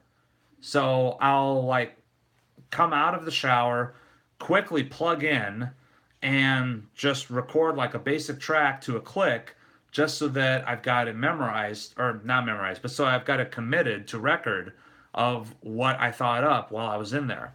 So sometimes that's just what you need to do. You need to just kind of get lost in your own head a little bit.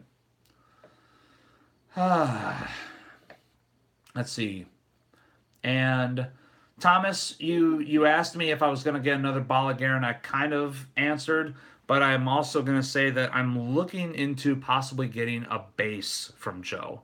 I've got my eye on a particular model and a few particular features, and I just need to get the funds together to make the order, honestly. So I need to sell a few things. Um, but I'm really looking hard at getting a Hyperion bass. Maybe multi-scale. Anyways, moving on. Let's see. What would I like to see from new and up and coming luthiers? I would just like to see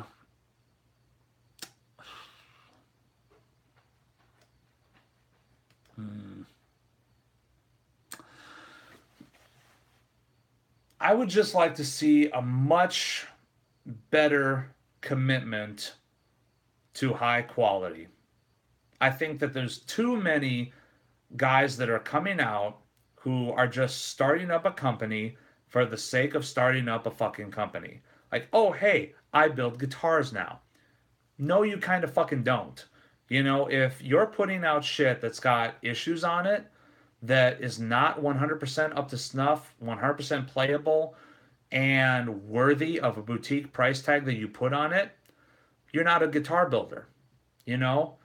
Um, there's a particular builder who I don't necessarily want to mention because he and I are talking a little bit right now, but he's mentioned to me that he's extremely aware of his reputation, a negative reputation that he's had up to this point, and he's making a concerted effort to improve it, to improve his quality, to improve his build process, and to make better instruments.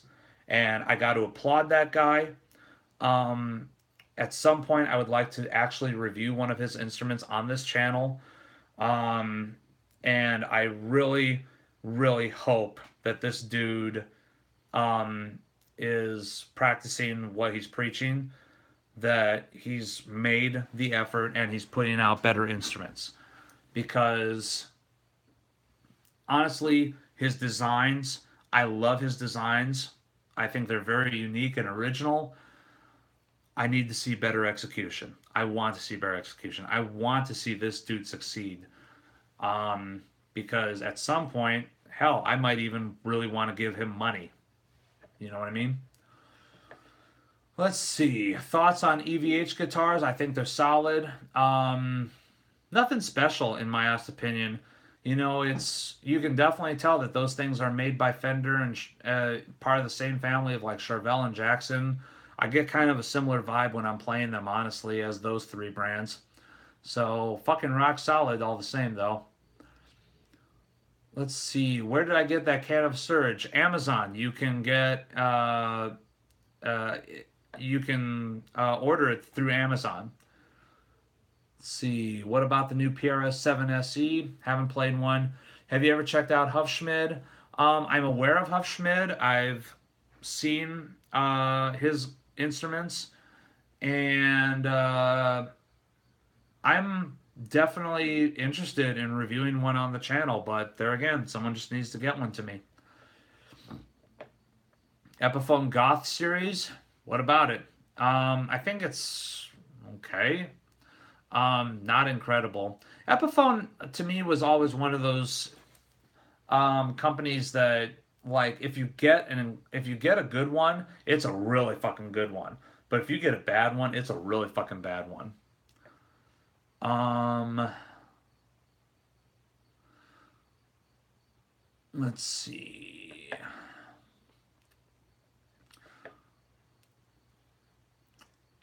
Have you heard of Anup Sastry before? Yes, former drummer of Monuments and Intervals. Yes, I've heard of him.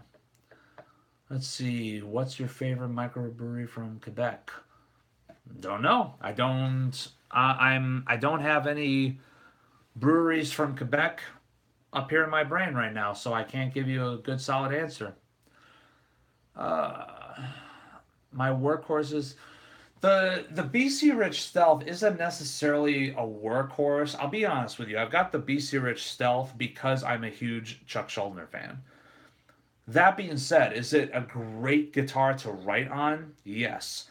For that reason, yeah, I guess you could maybe say that it is a workhorse, so to speak. It's um it's not my workhorse for recording though. For recording, my workhorse is, like I was mentioning earlier, is the Ormsby SX. But then I've also still got my Schecter, which has recently been more relegated to for use with like pickup demos. But it's still a fucking rock solid instrument, and when I've got a great set of pickups in there, it's an excellent recording guitar. I've done so much stuff with that instrument, and I would never ever get rid of that Schecter. I love it.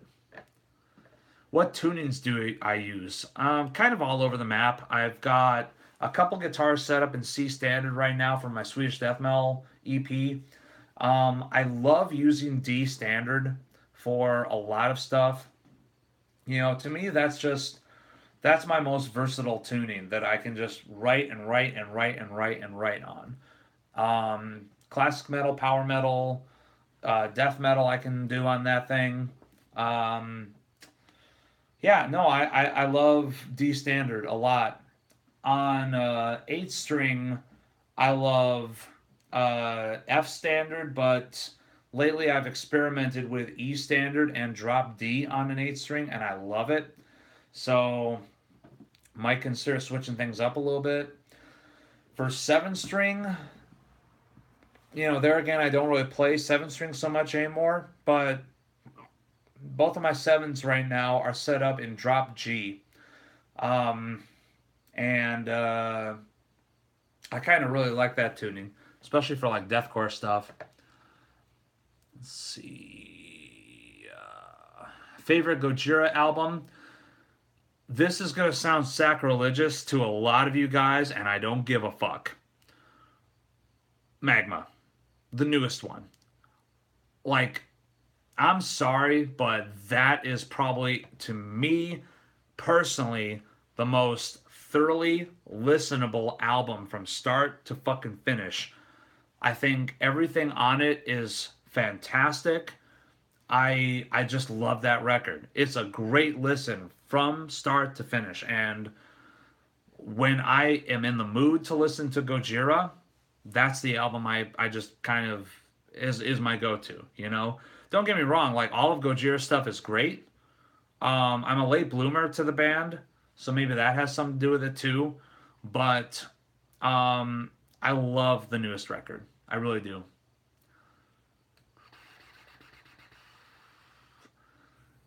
See, you're friends with Connor. Yeah, cool. It was cool to meet Connor and sell him my 10 string. Uh, let's see.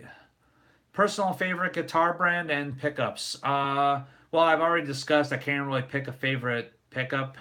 Um, I don't really think I can pick a favorite guitar brand at the moment either because of various reasons. There's so many guitar companies out there that I've developed a good relationship with who I can trust to build me a fucking rock solid instrument, regardless of price point. So, and also who are straight up cool dudes. I mean, I'll give you a few. Uh, let's see, Aristides, Balaguer, Ormsby for sure, Sully. Um, let's see, if I was to get my hands on private stock PRS or Mayonnaise, that would be tits too. But I haven't developed any sort of relationship with them like I have with the other brands I mentioned. Um, for the money, I really fucking love Solar and Schecter, especially too. Like some people still say that they pick up the occasional Schecter here or there with bad quality issues, but man, like not me. It's crazy. Every fucking Schecter that I've picked up in like the last few years has been great. So I love Schecter stuff. Even the cheap stuff. I've heard the custom shop stuff is fantastic. I just haven't had a chance to jam on it. Let's see. What else? Yeah, I do still like my 8 string Hoppus as well. I used it for the Overkill video. It sounded great. Um, dare I say it, I don't really play the Hoppus as much anymore. Not had anything necessarily to do with the quality of the guitar. I think Robert's a great fucking dude. I hung out with him in Berlin the first time I went to Germany, which was really fucking cool. Crazy fucking night that was. That's another story for another day. Um, but no, I just don't really play the Hoppus so much anymore. Just because I've always got kind of a revolving door of 8 strings coming through here, and I love playing all the different ones that I get my hands on. You know, I mean I still love it. It's still a fantastic instrument. I just don't get to spend so much time with it. Let's see. Have I ever played a guitar with low wide frets? I can't remember if I have or not. Maybe if anything, custom shop. Let's see. Ever checked out an E2 FRX? Yes, they're solid. Let's see. Comparison and Mayonnaise. I am totally down to do reviews on Comparison and Mayonnaise. Can you send me one? Let's see. KSR Colossus and Orthos.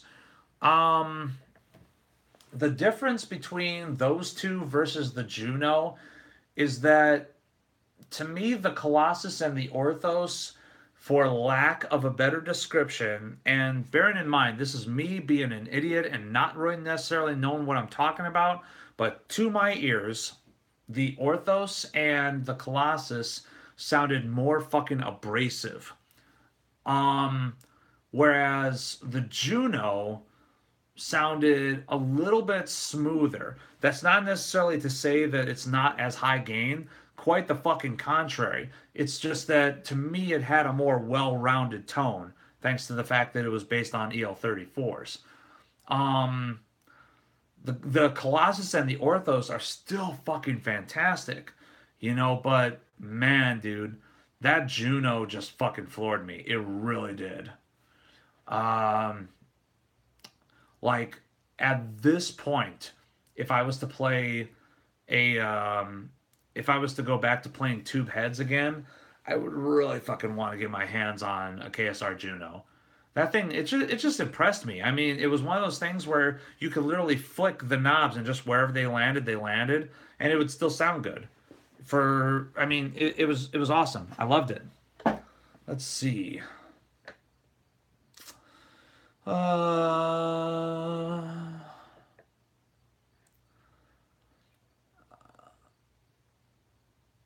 know anything about Avatar? Yeah, cheap shit. Saw Macabre in Rockford in like 2000. Yeah, I think I was at that show too. I can't remember though. I've seen so many fucking shows, dude. I can't remember them all. But I am reasonably for certain that I've seen Macabre in Rockford. Um,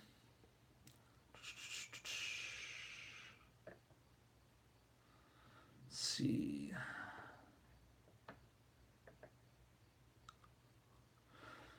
What's my favorite eight string at the moment?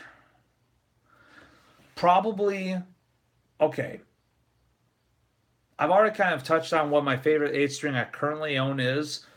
If I had to say my favorite eight string that I've ever played, I would probably say that custom SX that Ormsby had at NAMM this last year. I really fucking wanted that thing. I totally did not have enough money to get it off of Perry, but it went to a great player. I can't remember the guy's name, but it's some dude that plays in like a progressive band in Finland. But that dude fucking shreds faces. He's such a badass guitar player. More power to him for getting his hands on that thing. That guitar was a fucking beast. Oh my god, it was mind-blowingly awesome. Like I would like if that thing was to fall out of the sky into my lap, I would fucking die happy. I love that guitar so goddamn much. But as far as what I own currently, I would probably say my Strandberg.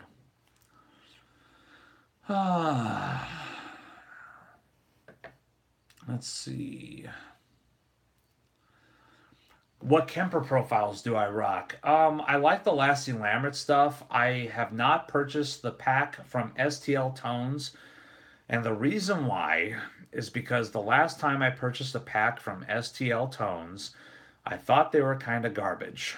So I'm, even though they are Lassie Lambert profiles, I'm not as quick to jump at them, so to speak. Instead, I have probably my go-to profiles right now. I've been jamming the ones that Fredman Studios came up with because I'm a big fan of like the Gothenburg sound and Swedish power and melodic death metal from like the late 90s and early aughts. And that is the fucking Fredman tone. And getting those profiles is pretty fucking awesome to get that guitar tone. There's one profile in particular, I can't remember which one. It's one of the Architects profiles. Sounds really, really similar to that old school Dark Tranquility and In Flames guitar tone. So that's one of my favorite ones to play on. But also probably my absolute go-to profile is a JCM 900 profile from Double Impact Drums. So it's one of the packs that was developed with Mendel from Aborted. I would love to get his personal profile that he's using too, because dude, man, the tone on the last couple Aborted releases, beautiful. It sounds so fucking good. That is like my dream fucking tone right there. But that JCM 900 profile from that same pack, fantastic. That's probably my go-to.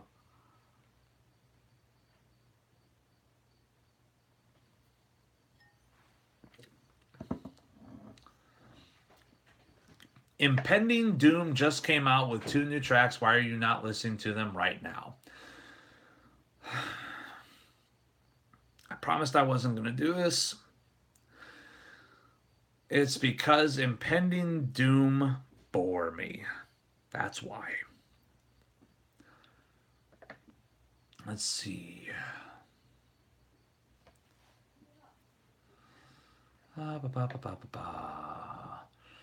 EMG 81 or 85 for the bridge.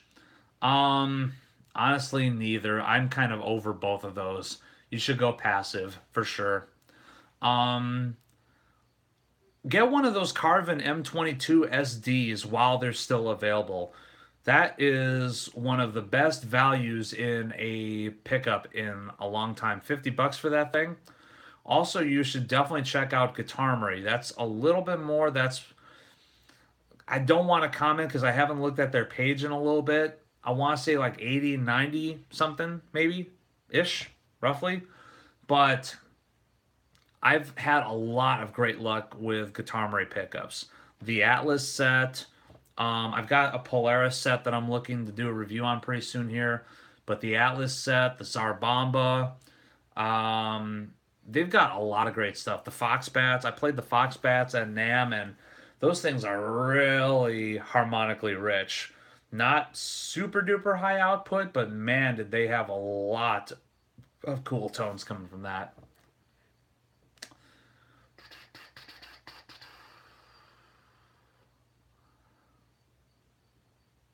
Let's see.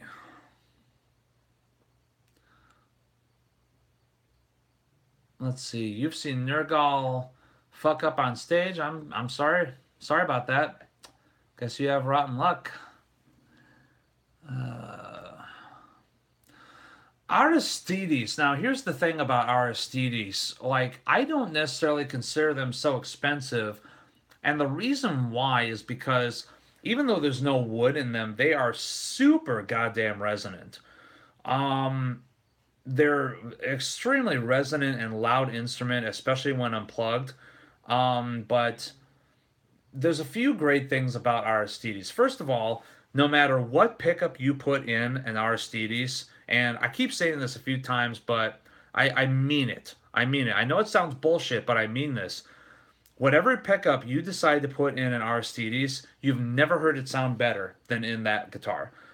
Like every single time I've picked up an Aristides, like that has a pickup in it that I've played in something else, it sounds incredible in an Aristides. It's just something about the qualities of that instrument, like Seymour Duncan Pegasus sounds great in a Strandberg, sounds great in a few other things I played it in, sounds mind-blowingly awesome in an Aristides. EMG 5766. I actually don't like those pickups so much. They sound incredible in an Aristides model. I don't know if he's still selling it or not, but there's a guy, Fernando Rivas, who was selling an Aristides 8 string that had an EMG 57 and 66 in it. It was like a turquoise sparkle. My God, that's one of the best sounding fucking guitars I've ever had the pleasure of playing. If he's still got it and he's still selling it, you should pick it up from him. Um, let's see. And also the other thing, as far as Aristides, like they have an incredible First of all, their customer service is fantastic. A lot of people make jokes about like, oh, they draw dicks on stuff, whatever. That's just humor. But no, the customer service really is second to none. I've waxed eloquent in the past on other videos about the story of them basically completely replacing my guitar when there was a problem, a potential problem that was discovered, and how they handled that. And it was a really impressive story. One of these days, I should probably just do a video where I talk about that and just that. But the customer service is really top notch. In addition to that, though, their attention to detail is ridiculous. So, very, very nice fret work, very nice finish work. You will not find an Aristides that comes anything less than 100% perfect from the factory. So, I don't work for them. I'm not paid to say that. I'm going to say it anyway because that's just from my personal experience, the instruments I played of theirs, um, checking them out at the actual Aristides factory, even they care so goddamn much about what they put out because they know if they're going to charge that much for an instrument, their customer had better get something that is that fucking perfect. And so they take a great amount of care with that. So I don't necessarily consider them expensive. That's my 2 cents. That's just what I'm saying. So the more I drink, the more my glass is full. Nah, dude, it's just because I'm sipping it. I don't chug my beer.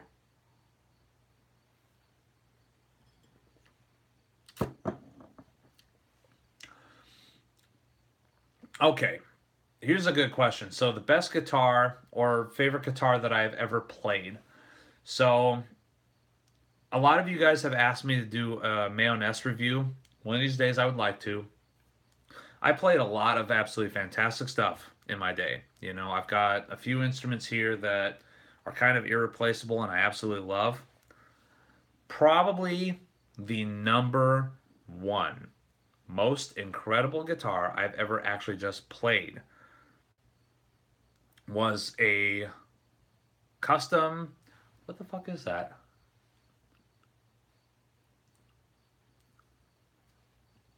Did I get it? Yeah, I got it. Weird. Beer residue, maybe. I don't know. But the best guitar that I've ever played was a custom Mayonnaise that had uh, the kind of that 11 piece neck on it that had, if I remember right, it was Wenge, Padauk, maple, and mahogany. I might be wrong on that. It had that neck. It had a beautiful quilted maple top, and it had a reverse blue burst finish on it, which I know some people don't like, but to me, I thought it looked cool. But something about that particular Mayonnaise. I played a lot of Mayonnaises since then. They've all been fantastic, but that one was a cut above. And it was actually kind of a cut above anything else I've ever played. Fantastic guitar. I later saw it on eBay, that exact instrument. It got sold to a dealership in Japan, which was then selling it on eBay for close to 8 grand.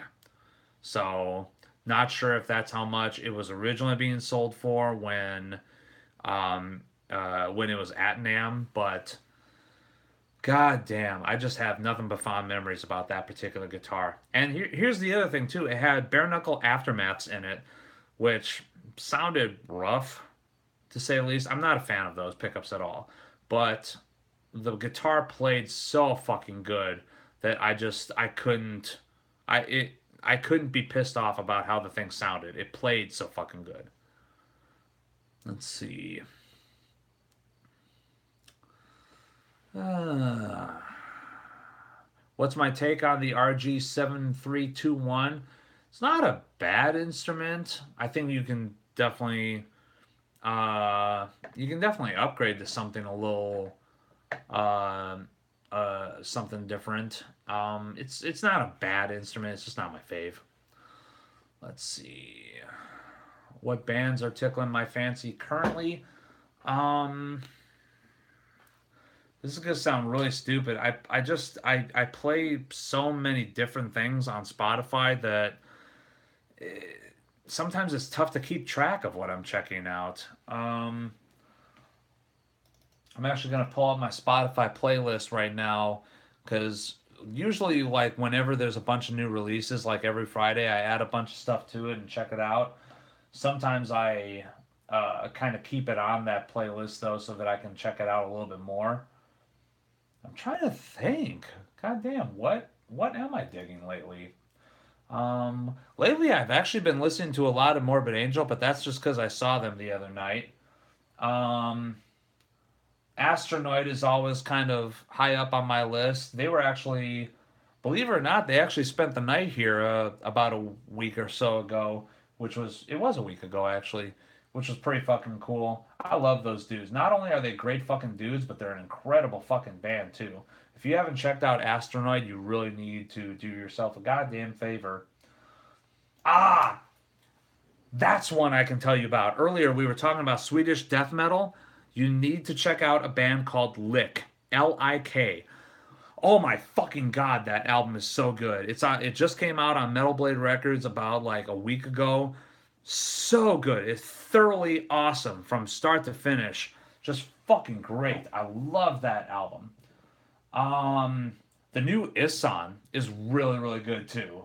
Um I really like that record because it sounds different. Like I don't know how else to describe it except that it sounds like kind of like a different, more original, slightly electronica take on black metal, but not electronica take on it like Covenant used to do or anything like that. Like I don't know. It's difficult to describe. Just go listen to it. Um, let's see what else is really tickling my fancy. Conjure, that album was pretty goddamn good. Um, that's Sojourner was really awesome. The Shadowed Road is the name of that record.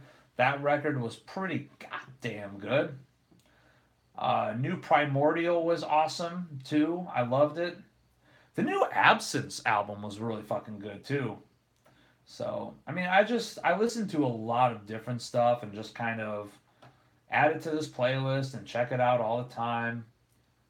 I listen to just so much shit. The new Kalma album is really good too. Palo. Let's see. Da, da, da, da.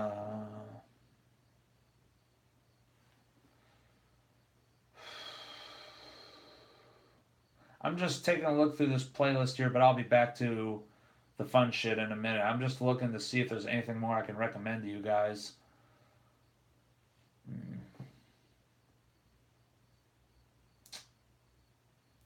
The new Skeletal Remains was really fucking good too. I love that.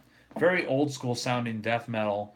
I saw Skeletal Remains open for fuck. Who did I see them open for? Vader, I think it was, and they were really fucking good. So like even before I actually heard the band on record, they were so good live. I bought a T-shirt at the show. Um, you'll be getting the hold on. Let's see. You'll be getting the Dingwall review when I get a new Dingwall. So I did end up selling the Dingwall, but it was only because they finally released the six string NG3. You can get it with two pickups, but I really wanted the one with three pickups because I thought it sounded tits. So six string NG3 is on the way. It's ordered. Unfortunately, it's going to be a while. I ordered it through Nick at the X Palace, and I actually cannot wait to get my hands on it. I am looking very forward to owning that beautiful, beautiful bass. Let's see. Thoughts on guitar sales declining roughly over one third over the last, or roughly one third over the last decade? That's a very goddamn good question. To be honest with you, I am perfectly okay with guitar sales plummeting, and here's why. I think that number one, we need to maintain the instruments we've already got a lot better. People need to start being more concerned with maintenance on their instruments a little bit more. You know, buy a great guitar and take care of it for fuck's sake. Number two, you know, it is just kind of something that depletes resources a little bit. So let's maybe not make so many. Number three, let's maybe not buy from all the big brands so much all the time. You know, we don't need a shitload of new products every single year. I know that sounds really fucked up because I do reviews, so kind of new products is my bread and butter.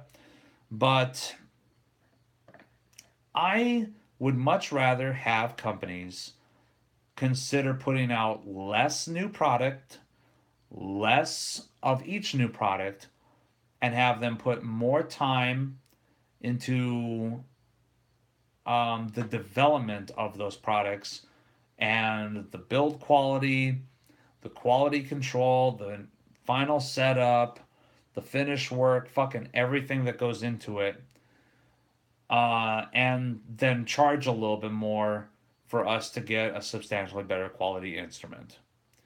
So that's my 2 cents. I think if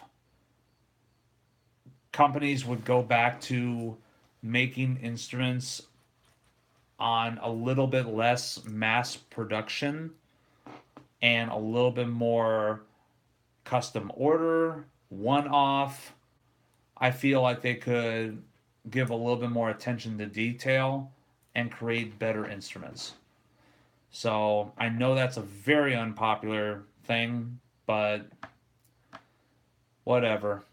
I think if people just stopped buying a lot of the really typical stuff and started checking out more of the custom shops, I think that would be better.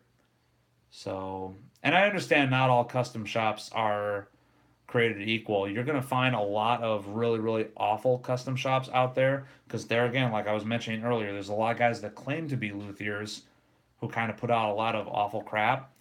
But do your research, spend the money on stuff that is well worth it.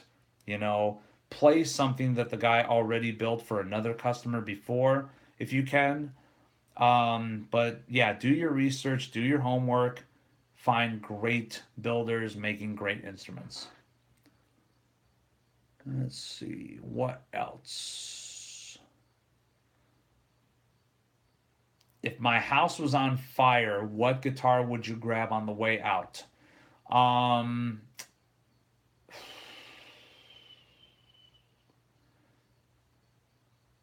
the Schecter, just because that's a one in a million guitar and I absolutely could not part with it.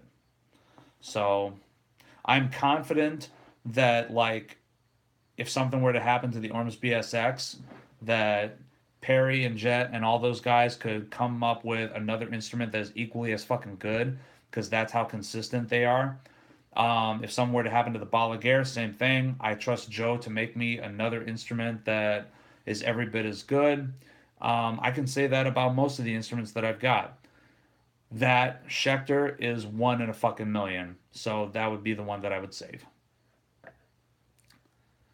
Let's see. Ba, ba, ba, ba, ba. Have I tried Iron Gear pickups? I am not familiar with them. I am not opposed.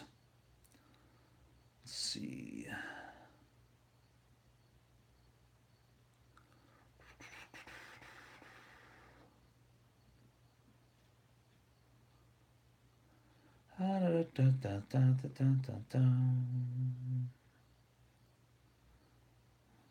How much music theory do I know? I know a bit.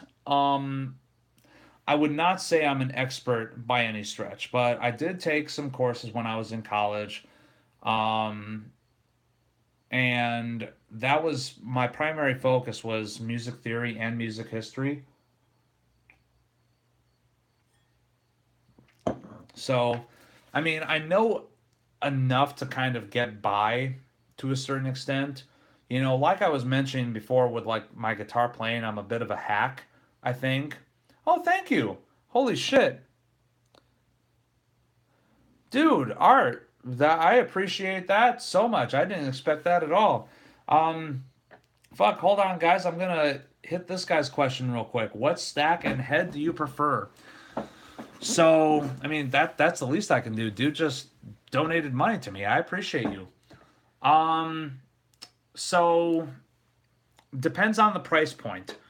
If money was no fucking object, I would probably go with a KSR Juno and a matching cab. Um, I've heard great things about the new Fortin Design Max Watts. I have not had a chance to play one, even though all my friends have, and they all love them. Um, Rev makes some pretty decent stuff. But for my money, I would definitely say the KSR Juno and a matching cab. If we're talking in the realm of say, I don't know, about $2,000 total, I really liked my triple rectifier when I had it because it was modded. I had it modded with a set of KT77s and I had it running a bit hotter and it sounded tits, especially with an overdrive in front of it. That, oh man, that amp in particular just sounded so good, especially through a Mesa 2x12. Sounded oh so much better through a Basan 2x12 though. Um, Man, also, this is kind of hit and miss. I played a Randall Thrasher 50 that sounded oh so good, but I've also played a few of that exact same head that sounded awful. So it might be worth it to look around, see if you can find a Randall dealer who can get their hands on a Thrasher 50 and play through one of those and see if you dig it. I actually really dug it the first time I checked it out, and then the second time I checked it out, it was lackluster. So I don't know. It might be worth it to check out if you are in the market for something used and inexpensive. Search around, find first of all a Basan 2x12. Literally, I can't stop saying enough good things about that 2x12 cabinet. I love that cabinet so much. A Basan 2x12 and find a Peavey Ultra Plus. That was my first tube amp that I ever had, and fuck, I'm kicking myself all the goddamn time for getting rid of it. I got rid of it because I was going on tour. I had my triple rec already at that point. I was going on tour and I was desperate for a backup instrument. At the time, I had pretty much gotten rid of all of my guitars um, because like nothing was really in a playable state except for my Schecter. So, in an act of sheer fucking stupidity, I traded my Peavey Ultra Plus for a Schecter Damien. I love Schecter, not the Damien so much. So, yeah, I got fucked a little bit on that. So, so upsetting. I really wish I never would have gotten rid of that head. That head was so fucking good that so many people used to borrow it all the time. Like Dan, he and his band used to borrow it all the fucking time for gigs, you know, because his amp would crap out or the other guy's amp would crap out. So they would just borrow it like all the time. Like there was one time where I owned that Peavey Ultra and I didn't fucking see it for 4 months because they were borrowing it all the time. And man, throw a tube screamer in front of that thing and it just sounded so fucking legit. And even now, man, if I could get my hands on one just to do a legit Kemper profile with that thing, man, I would love it. I would love to get my hands on that amp. There's not many amps that were as versatile as that thing. And I still wish that PV would have never discontinued that. Man, to discontinue that in favor of starting up the Triple X, no, sorry. So, Art, I hope that that answered your question. Thank you so much for the donation. I appreciate you very, very much. Any other questions, just feel free. Thank you. All right, where was I? Going back, finding the where I left off with the other questions. So, someone asked me how much music theory I know. I know a little bit. Like, I know a lot of basic scales and everything, which doesn't serve me so much because I pretty much just play in a few different scales and modes. So never in so many different ones. Like I play in natural minor a lot, and I play in Phrygian mode, and I play um, a scale that I have that I've kind of modified a little bit. I call it the Vader scale because it kind of reminds me of that band a lot. Um, but it's basically a Phrygian with a flatted fourth. So you basically have a minor third and a major third on that. But for the sake of speaking theoretically, it's a Phrygian with a flatted fourth, and it is such a fucking gnarly scale. I love it. Um, but I know like chord cadences and stuff like that, and I mean, it's something where I can't really regurgitate the info so much anymore because also like I was in college a long fucking time ago, man. It's not as present up here, but it's something that I'd like to think I put into practice a lot more than I can actually speak to it. So it kind of like what Thelonious Monk used to say: learn everything you can about theory and then just forget it and go jam. I didn't learn everything that I could learn, but I'm still forgetting it and just jamming. So, but the spirit of that answer is that, he wants you to know theory, but then just play, and it just kind of it comes naturally, as you're playing. So I know a little bit. Let's see.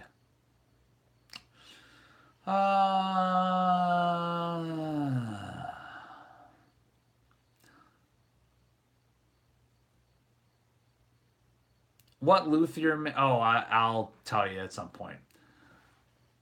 Is the Aviator guitar review still coming? I hope so. As far as I know, they were building a guitar for the purpose of sending it to me for a review, but I haven't heard from them in months. If they send it to me, I am totally fucking on board with doing a review and posting it, but I just haven't heard anything. Um Thoughts on Line 6 amps and the Boss Metal Zone pedal? You're hilarious. So, Line 6, the thing about Line 6 is that you don't buy Line 6 because you expect it to be amazing. You buy Line 6 because you need something to suffice, or because you need it to serve a certain purpose. I actually have two Line 6 practice amps here. I've got a bass amp and I've got a Spider. What is it? Spider 4? Spider 3? I think it's a Spider 4. And it's really just for if people come over and they want to jam. It's so that I've got something else for someone to plug into. That's the only reason why I've got them. So, honestly, they haven't even been turned on in fucking years. As far as the Boss Metal Zone, I mean, Boss Metal Zone gets a bad rap. If you know what the fuck you're doing with it, you can make it sound awesome. I mean, you can get some great thrash tones out of that. You can get some great, great death metal tones out of it. It's just how are you using it is all. If you dial back the gain and you use it as an overdrive in front of an already uh, thrash and amp, it can sound killer.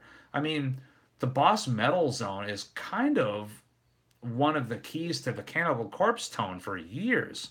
Put a Boss Metal Zone in front of a triple rectifier, boom, Cannibal Corpse right there. You know, they've been doing that for years and it sounds fucking tits. So, you know, the Boss Metal Zone gets a bad rap. Let's see.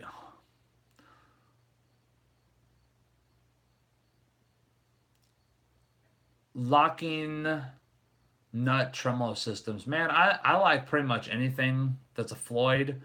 I've played a lot of different Floyds. The Floyd Special I mentioned in the last video, I have kind of a love-hate relationship with. Could stand to be a little bit more solid, but it's not awful.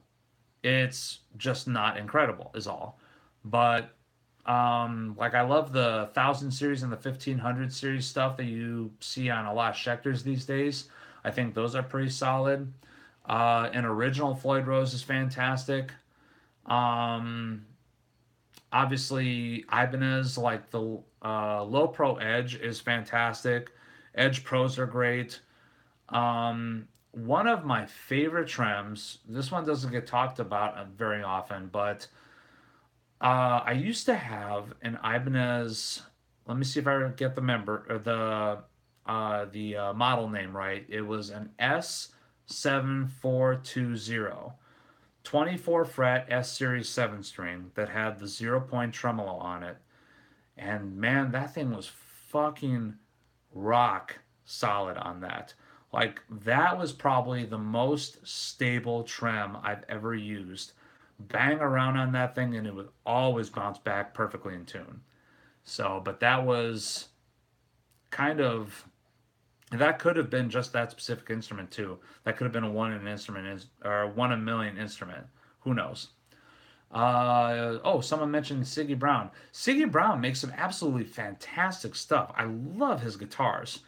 Um, so I mean, he and I have developed a good relationship at this point. I dig that dude a lot. I dig a lot of the artists he builds guitars for.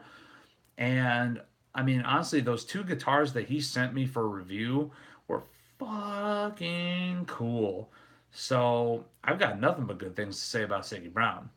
Opinion on Ghost. I'm a late bloomer to that band, and I actually love them a lot now. The first time I heard them several years back, I hated them.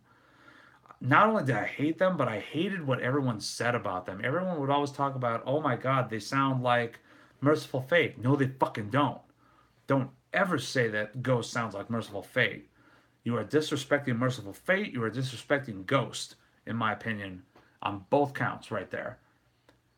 I think Ghost, if you can compare them to anything, they sound a little bit closer to Blue Oyster Cult, but a lot heavier. And I dig that about them a lot. I love the new song.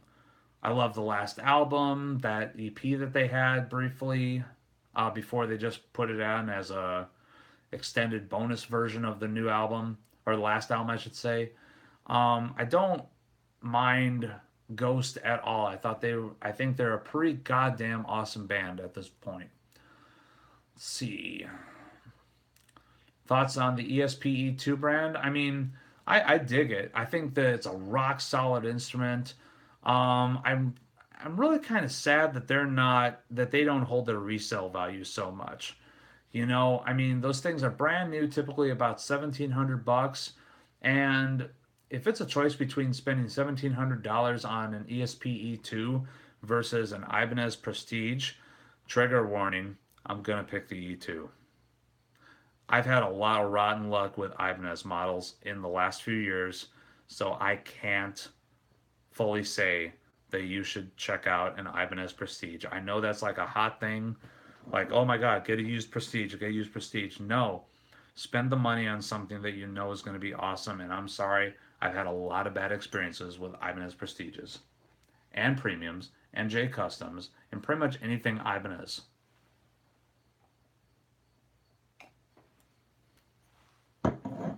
So, have you played a David Thomas McNaught? Dear fucking God, I want to. To tell you the truth, I almost went with him for my last custom, but he refuses to do 8 strings and he refuses to do multi-scale. So I really wanted him to make me a star shape 8 string multi-scale instrument, but he wasn't willing to, so you know, necessarily it's not happening, unfortunately.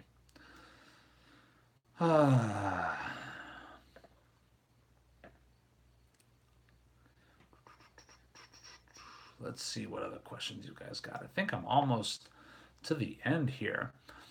Opinion on Schecter Brimstone or Apocalypse pickups. I have not played the Brimstone, and I honestly I haven't even heard anything about it. I know it exists. I've seen it, but I haven't heard anything about it. So I don't have an opinion on that. I do have an opinion on the Apocalypse. It's a good pickup. I would not say it's an incredible pickup though. Like it's maybe just a bit of a step down from a Seymour Duncan. Like if I could have a choice between Seymour Duncan anything versus a Schecter Apocalypse, I would take the Seymour Duncan. But if it was a choice between the Seymour Duncan or I'm sorry, the Schecter Apocalypse versus like I'm trying to come up with a good reference point. Like it's a good pickup. It really is. I liked it. I thought it sounded good.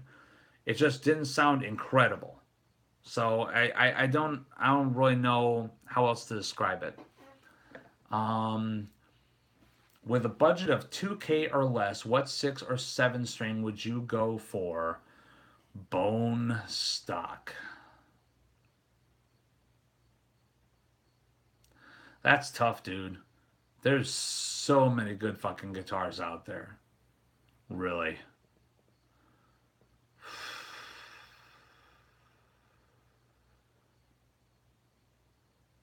I don't know, man. I don't really think that I could give you a good, solid answer to that right now. There's so many great brands out there. I mean, if you were shit, that's just tough. That's tough. I think honestly you would be better off just kind of playing around and seeing what you can find that inspires you when you play it. Let's see. Do I plan on doing a guitar collection video? Not necessarily, but a few of you guys have suggested that on this live stream, and I'm considering it now. Um, let's see.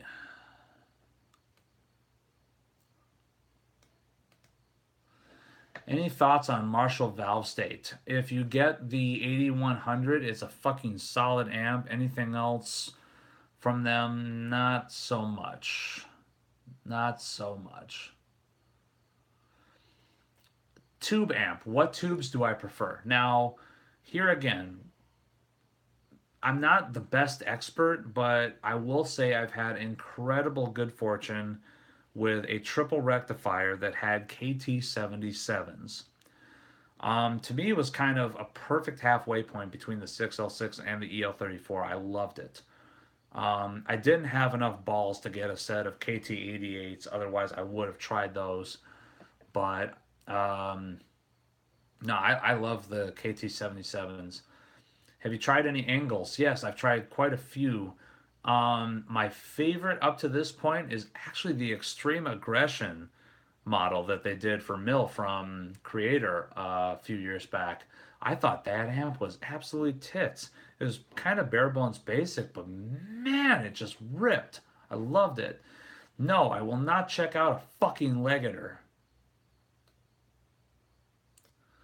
Sorry, Makeshift. No, I didn't mean to snap at you. It's just, god damn, no, I never ever want to give that fucking company any press ever again. Good, bad, or indifferent. So as far as I'm concerned, they've run out of chances. So let's see. LTD Black Metal, LTD NW44 Eclipse. Ibanez this, Jackson Misha Mansour. True story about the Jackson Misha Mansour. I've dug the expensive Jackson Misha. Not so much the Pro Series though. But then again, that might just because every Pro Series Misha that I've played has been hanging on a wall in a guitar center, and we know what their guitar maintenance is like. Let's see. Which drums do I use? Superior Drummer. I haven't upgraded to Superior Drummer 3 yet. Don't know if I will, but Superior Drummer 2 is what I use.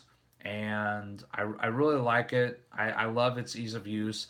I don't use any of the MIDI files that it comes with, and I've never bought any of the extra MIDI files. I always just program all my MIDI from scratch. I just feel like it's a little bit. Uh, I feel like I'm making it sound a little bit more. I don't know. I'm talking out of my ass here, but I like Superior Drummer 2. I use the Metal Foundry and the Progressive Foundry, but I like the Metal Foundry a lot better. The Progressive Foundry, I think, was a little bit of a waste of money considering what I got out of it. Let's see.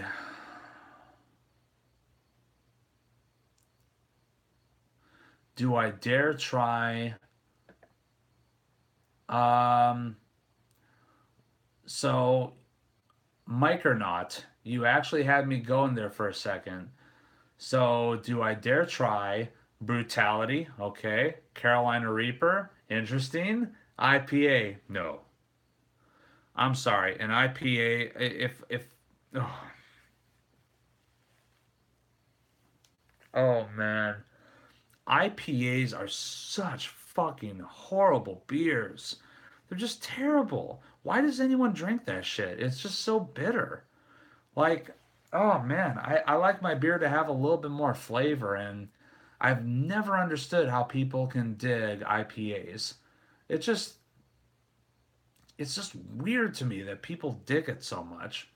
Oh, especially out here. Man, I love going to tap rooms and trying a whole bunch of different shit. I hate going to a lot of the tap rooms out here because every third or fourth beer is a fucking IPA. It's like, man, there's so much better shit out there. Anyways, moving on. Ever use a Hipshot contour trem? Nope. Um, Honestly, if I'm gonna use a trem, it's got to be locking. Um, Opinion on ghost pickups, piezo systems. Um, yeah, kind of. In all honesty, I've got two acoustics here, and I can't stand how they sound plugged in.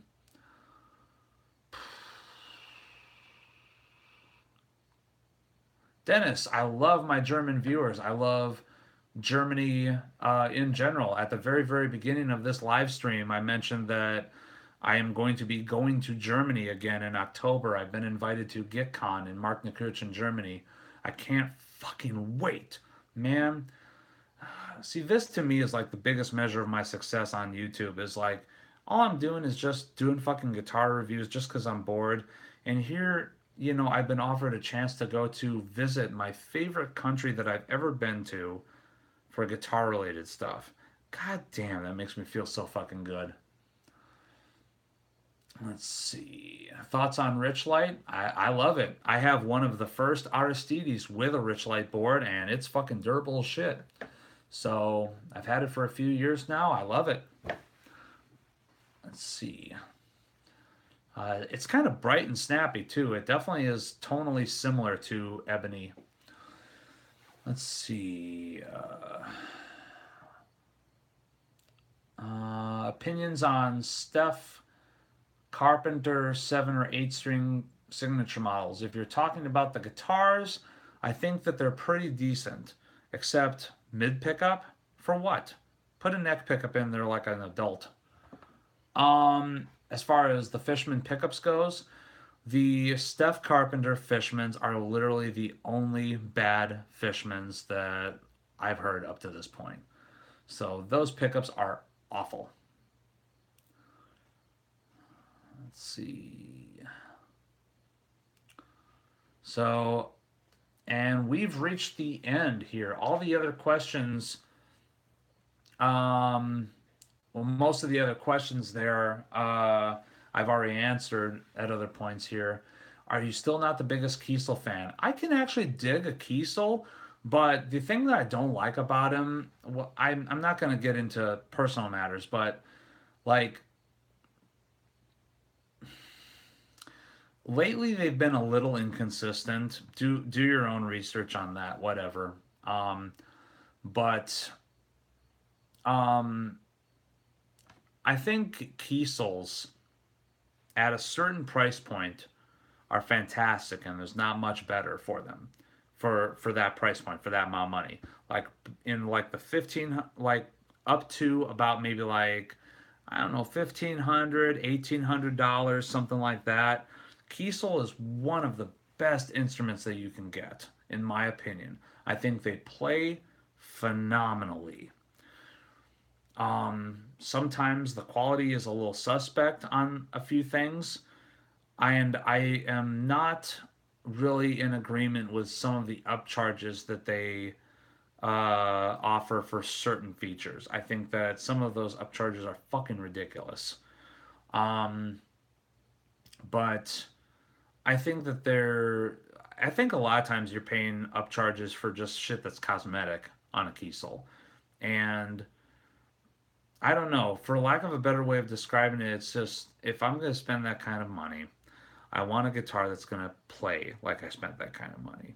And with a Kiesel, if you get something in the 1500 to 1700, $1,800 range, I think you're getting a guitar that's worth that much. But the anything beyond that is I don't necessarily think you're getting your money's worth. I think that you're paying for aesthetic shit and it's not worth it. Um, see, Carvin NS1. I mean, it's not a bad guitar, but here's the thing that I've found with um, any sort of like thinner nylon string acoustic ish instrument is that they are not resonant at all.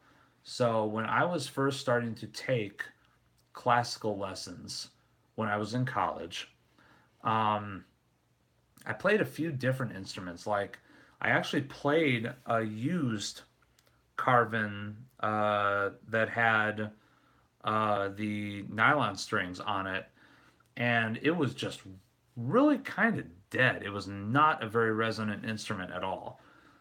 So, I ended up going with closer to a fuller bodied instrument just so that I could get a little bit more volume out of it. Let's see, quality of ethereal. I would say buyer beware on ethereal. Um, by now, we've all done internet research on that brand, and we kind of know what their reputation is like. I'm I would love to try one and be proven wrong. I would love to be able to say, hey, you know what? They're actually pretty good stuff these days. Maybe someday I'll get that opportunity. Um, One of my viewers um, slash Facebook friends actually got in touch with me to let me know he wants to um, he wants to get one and then send it to me after he receives it. And I'm not opposed to that. So who knows? You might see a review at some point. We'll see.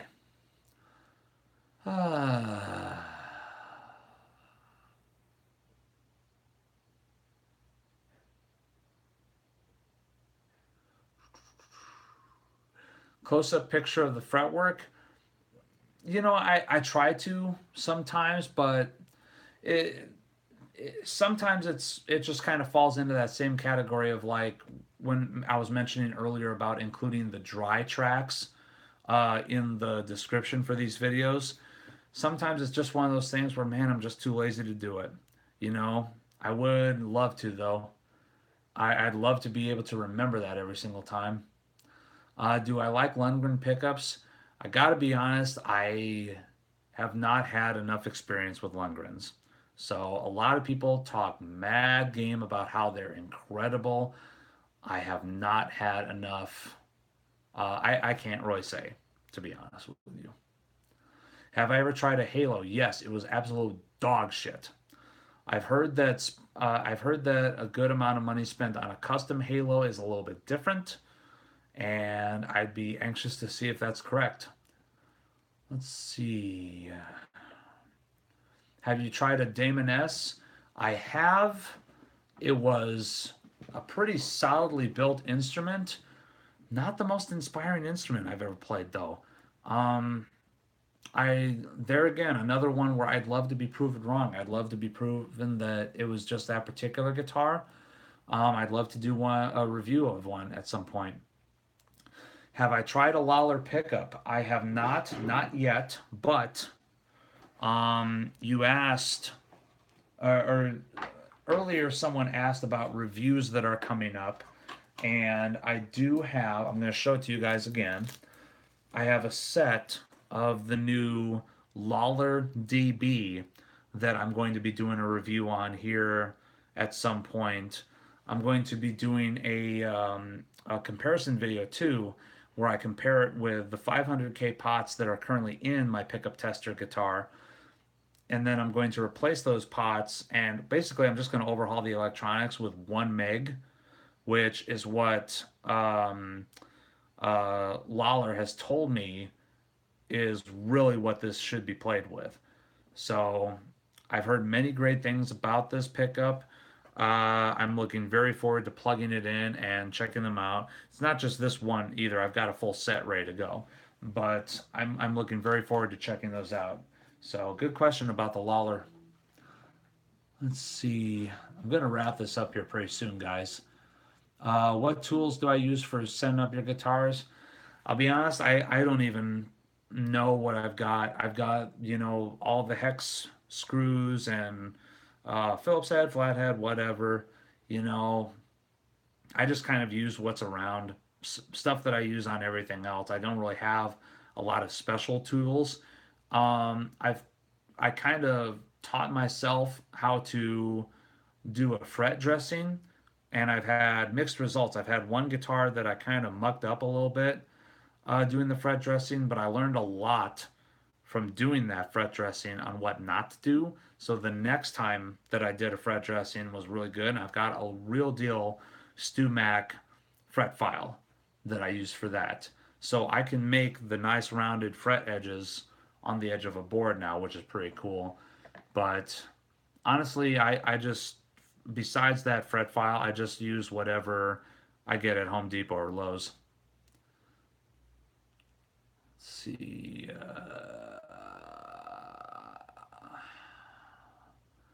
And no, I don't follow basketball at all. I can't stand basketball. So I'm more of a baseball and hockey and football fan, and soccer too.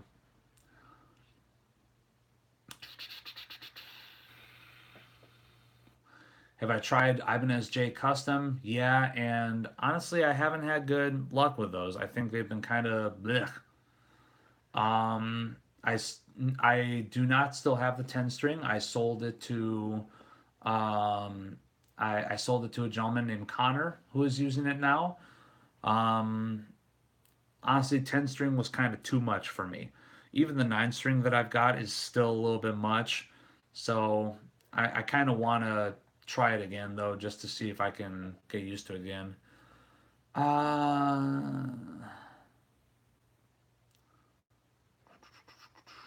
I have not played a Ken Lawrence Explorer.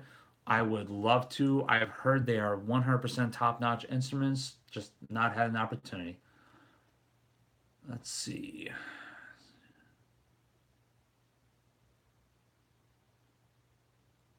Let's see. How much bullshit is it that the Chargers moved to Los Angeles? I'll be honest with you, I couldn't give a shit. I'm not a Chargers fan. So I'm a Niners guy. Uh let's see. Am I doing an Ormsby Goliath review? You bet your fucking ass. When I get my Goliaths, I am doing a review on them.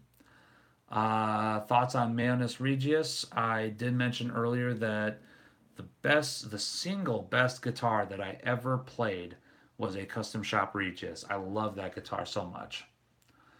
Um, will I be reviewing a Harley Benton Fanfare model? Yep, I've got one here. I showed it earlier in the stream. It is in the can, or not in the can, but in the pipeline. I'm going to review it, but it's just a very uninspiring instrument. I haven't been able to write anything on it that I've been happy with. So that's the only reason why it's taken so long to do it. Thinner neck profile Music Man JP or Ibanez Prestige Music Man JP.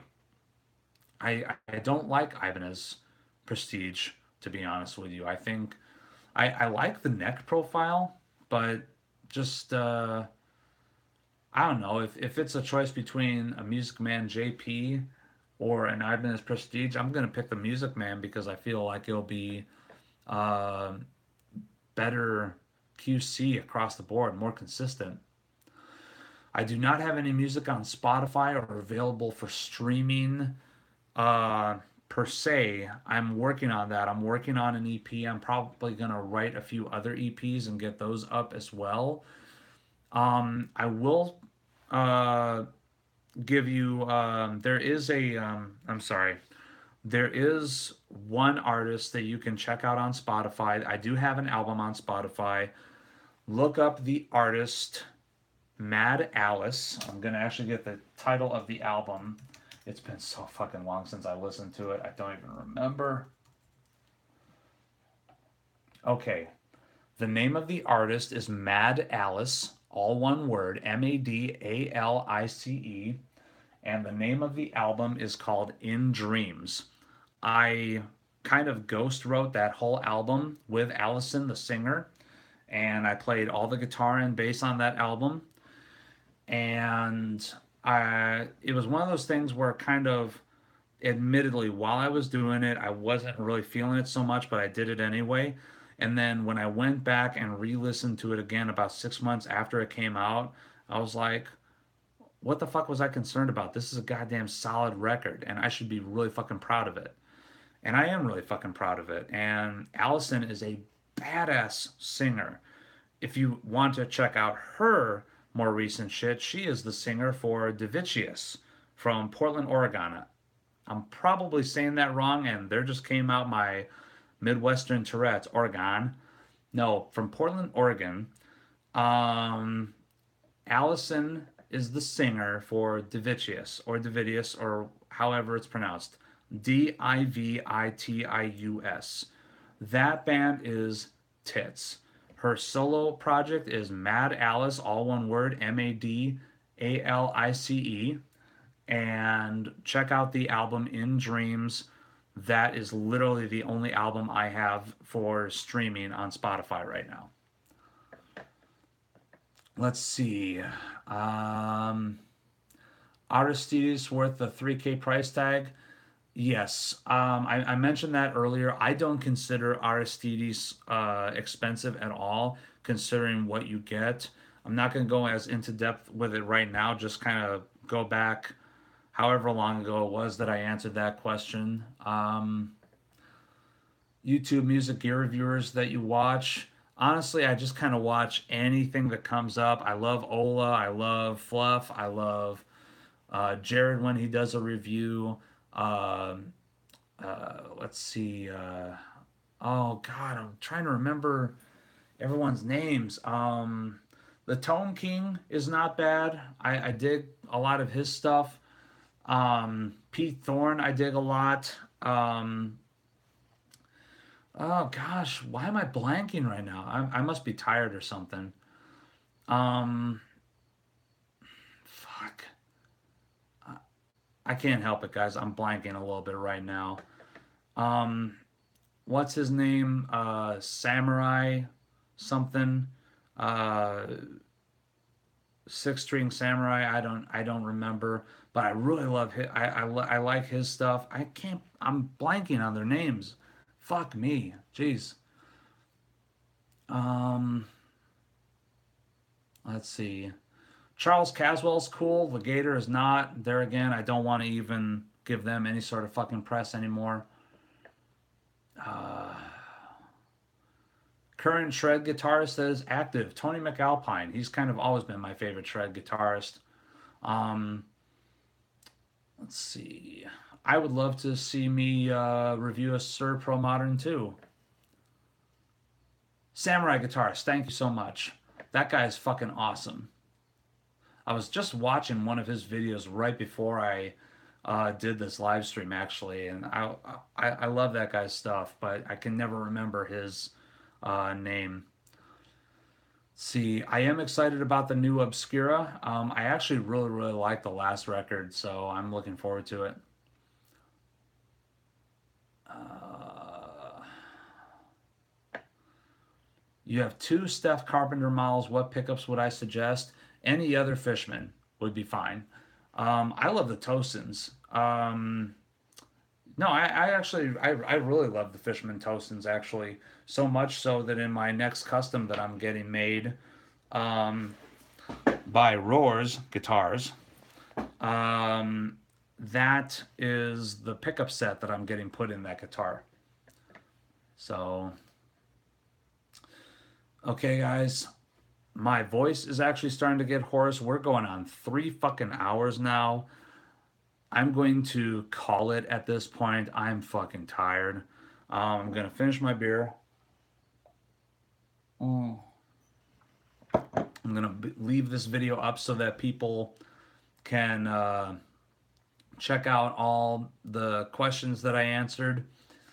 And yeah, just thank you guys so much um, for subscribing, for watching this video, for watching the channel. Um, as I mentioned earlier on in the video, I'm kind of not on Facebook so much at all anymore, but I did just start up an Instagram. I'm finally on Instagram. Screen name is Arnold Plays Guitar. I also just set up a Patreon, Arnold Plays Guitar, if you'd like to contribute. If you have any ideas for me, I'd love to hear them. Um, but the beginning of this video was primarily about a theme. I am looking to do this much more uh, in depth, much better quality, and a little bit more consistently with the output of the channel pretty soon here. Um, Thanks for your guys' support. I can't do this without you, and I'm gonna keep trying to put out quality content. Um, just if there's one thing I can leave you guys with, I want you guys. Can I give you guys some homework? All right. Go on to someone's page. I don't care if it's their Facebook page. I don't care if it's a YouTube channel and they don't have very many subscribers or something like that. Someone who is putting themselves out there, whether it be their page, their channel, whatever, put a comment on something that they are performing and tell them about how awesome they are. So if you don't dig what they're doing, move on to somebody else. Don't post anything negative. Here's the homework. Post a nice, respectful, and appreciative compliment to somebody. So I'm trying to get away from being such a disrespectful asshole all the time. And I think it would just be better if like we as a community would do that a little bit more in general to everybody. You know, find someone who's putting themselves out there, who's playing their fucking ass off, and give them a compliment, telling them, "Hey, you fucking go, dude. Keep kicking ass. You know, keep jamming. You know, you're onto something. What you're doing is awesome." Let them know that. Let them know that you appreciate the fact that they are playing their hearts out for you. So, with that, 179 minutes. Thank you so much for tuning in. I'll see you around.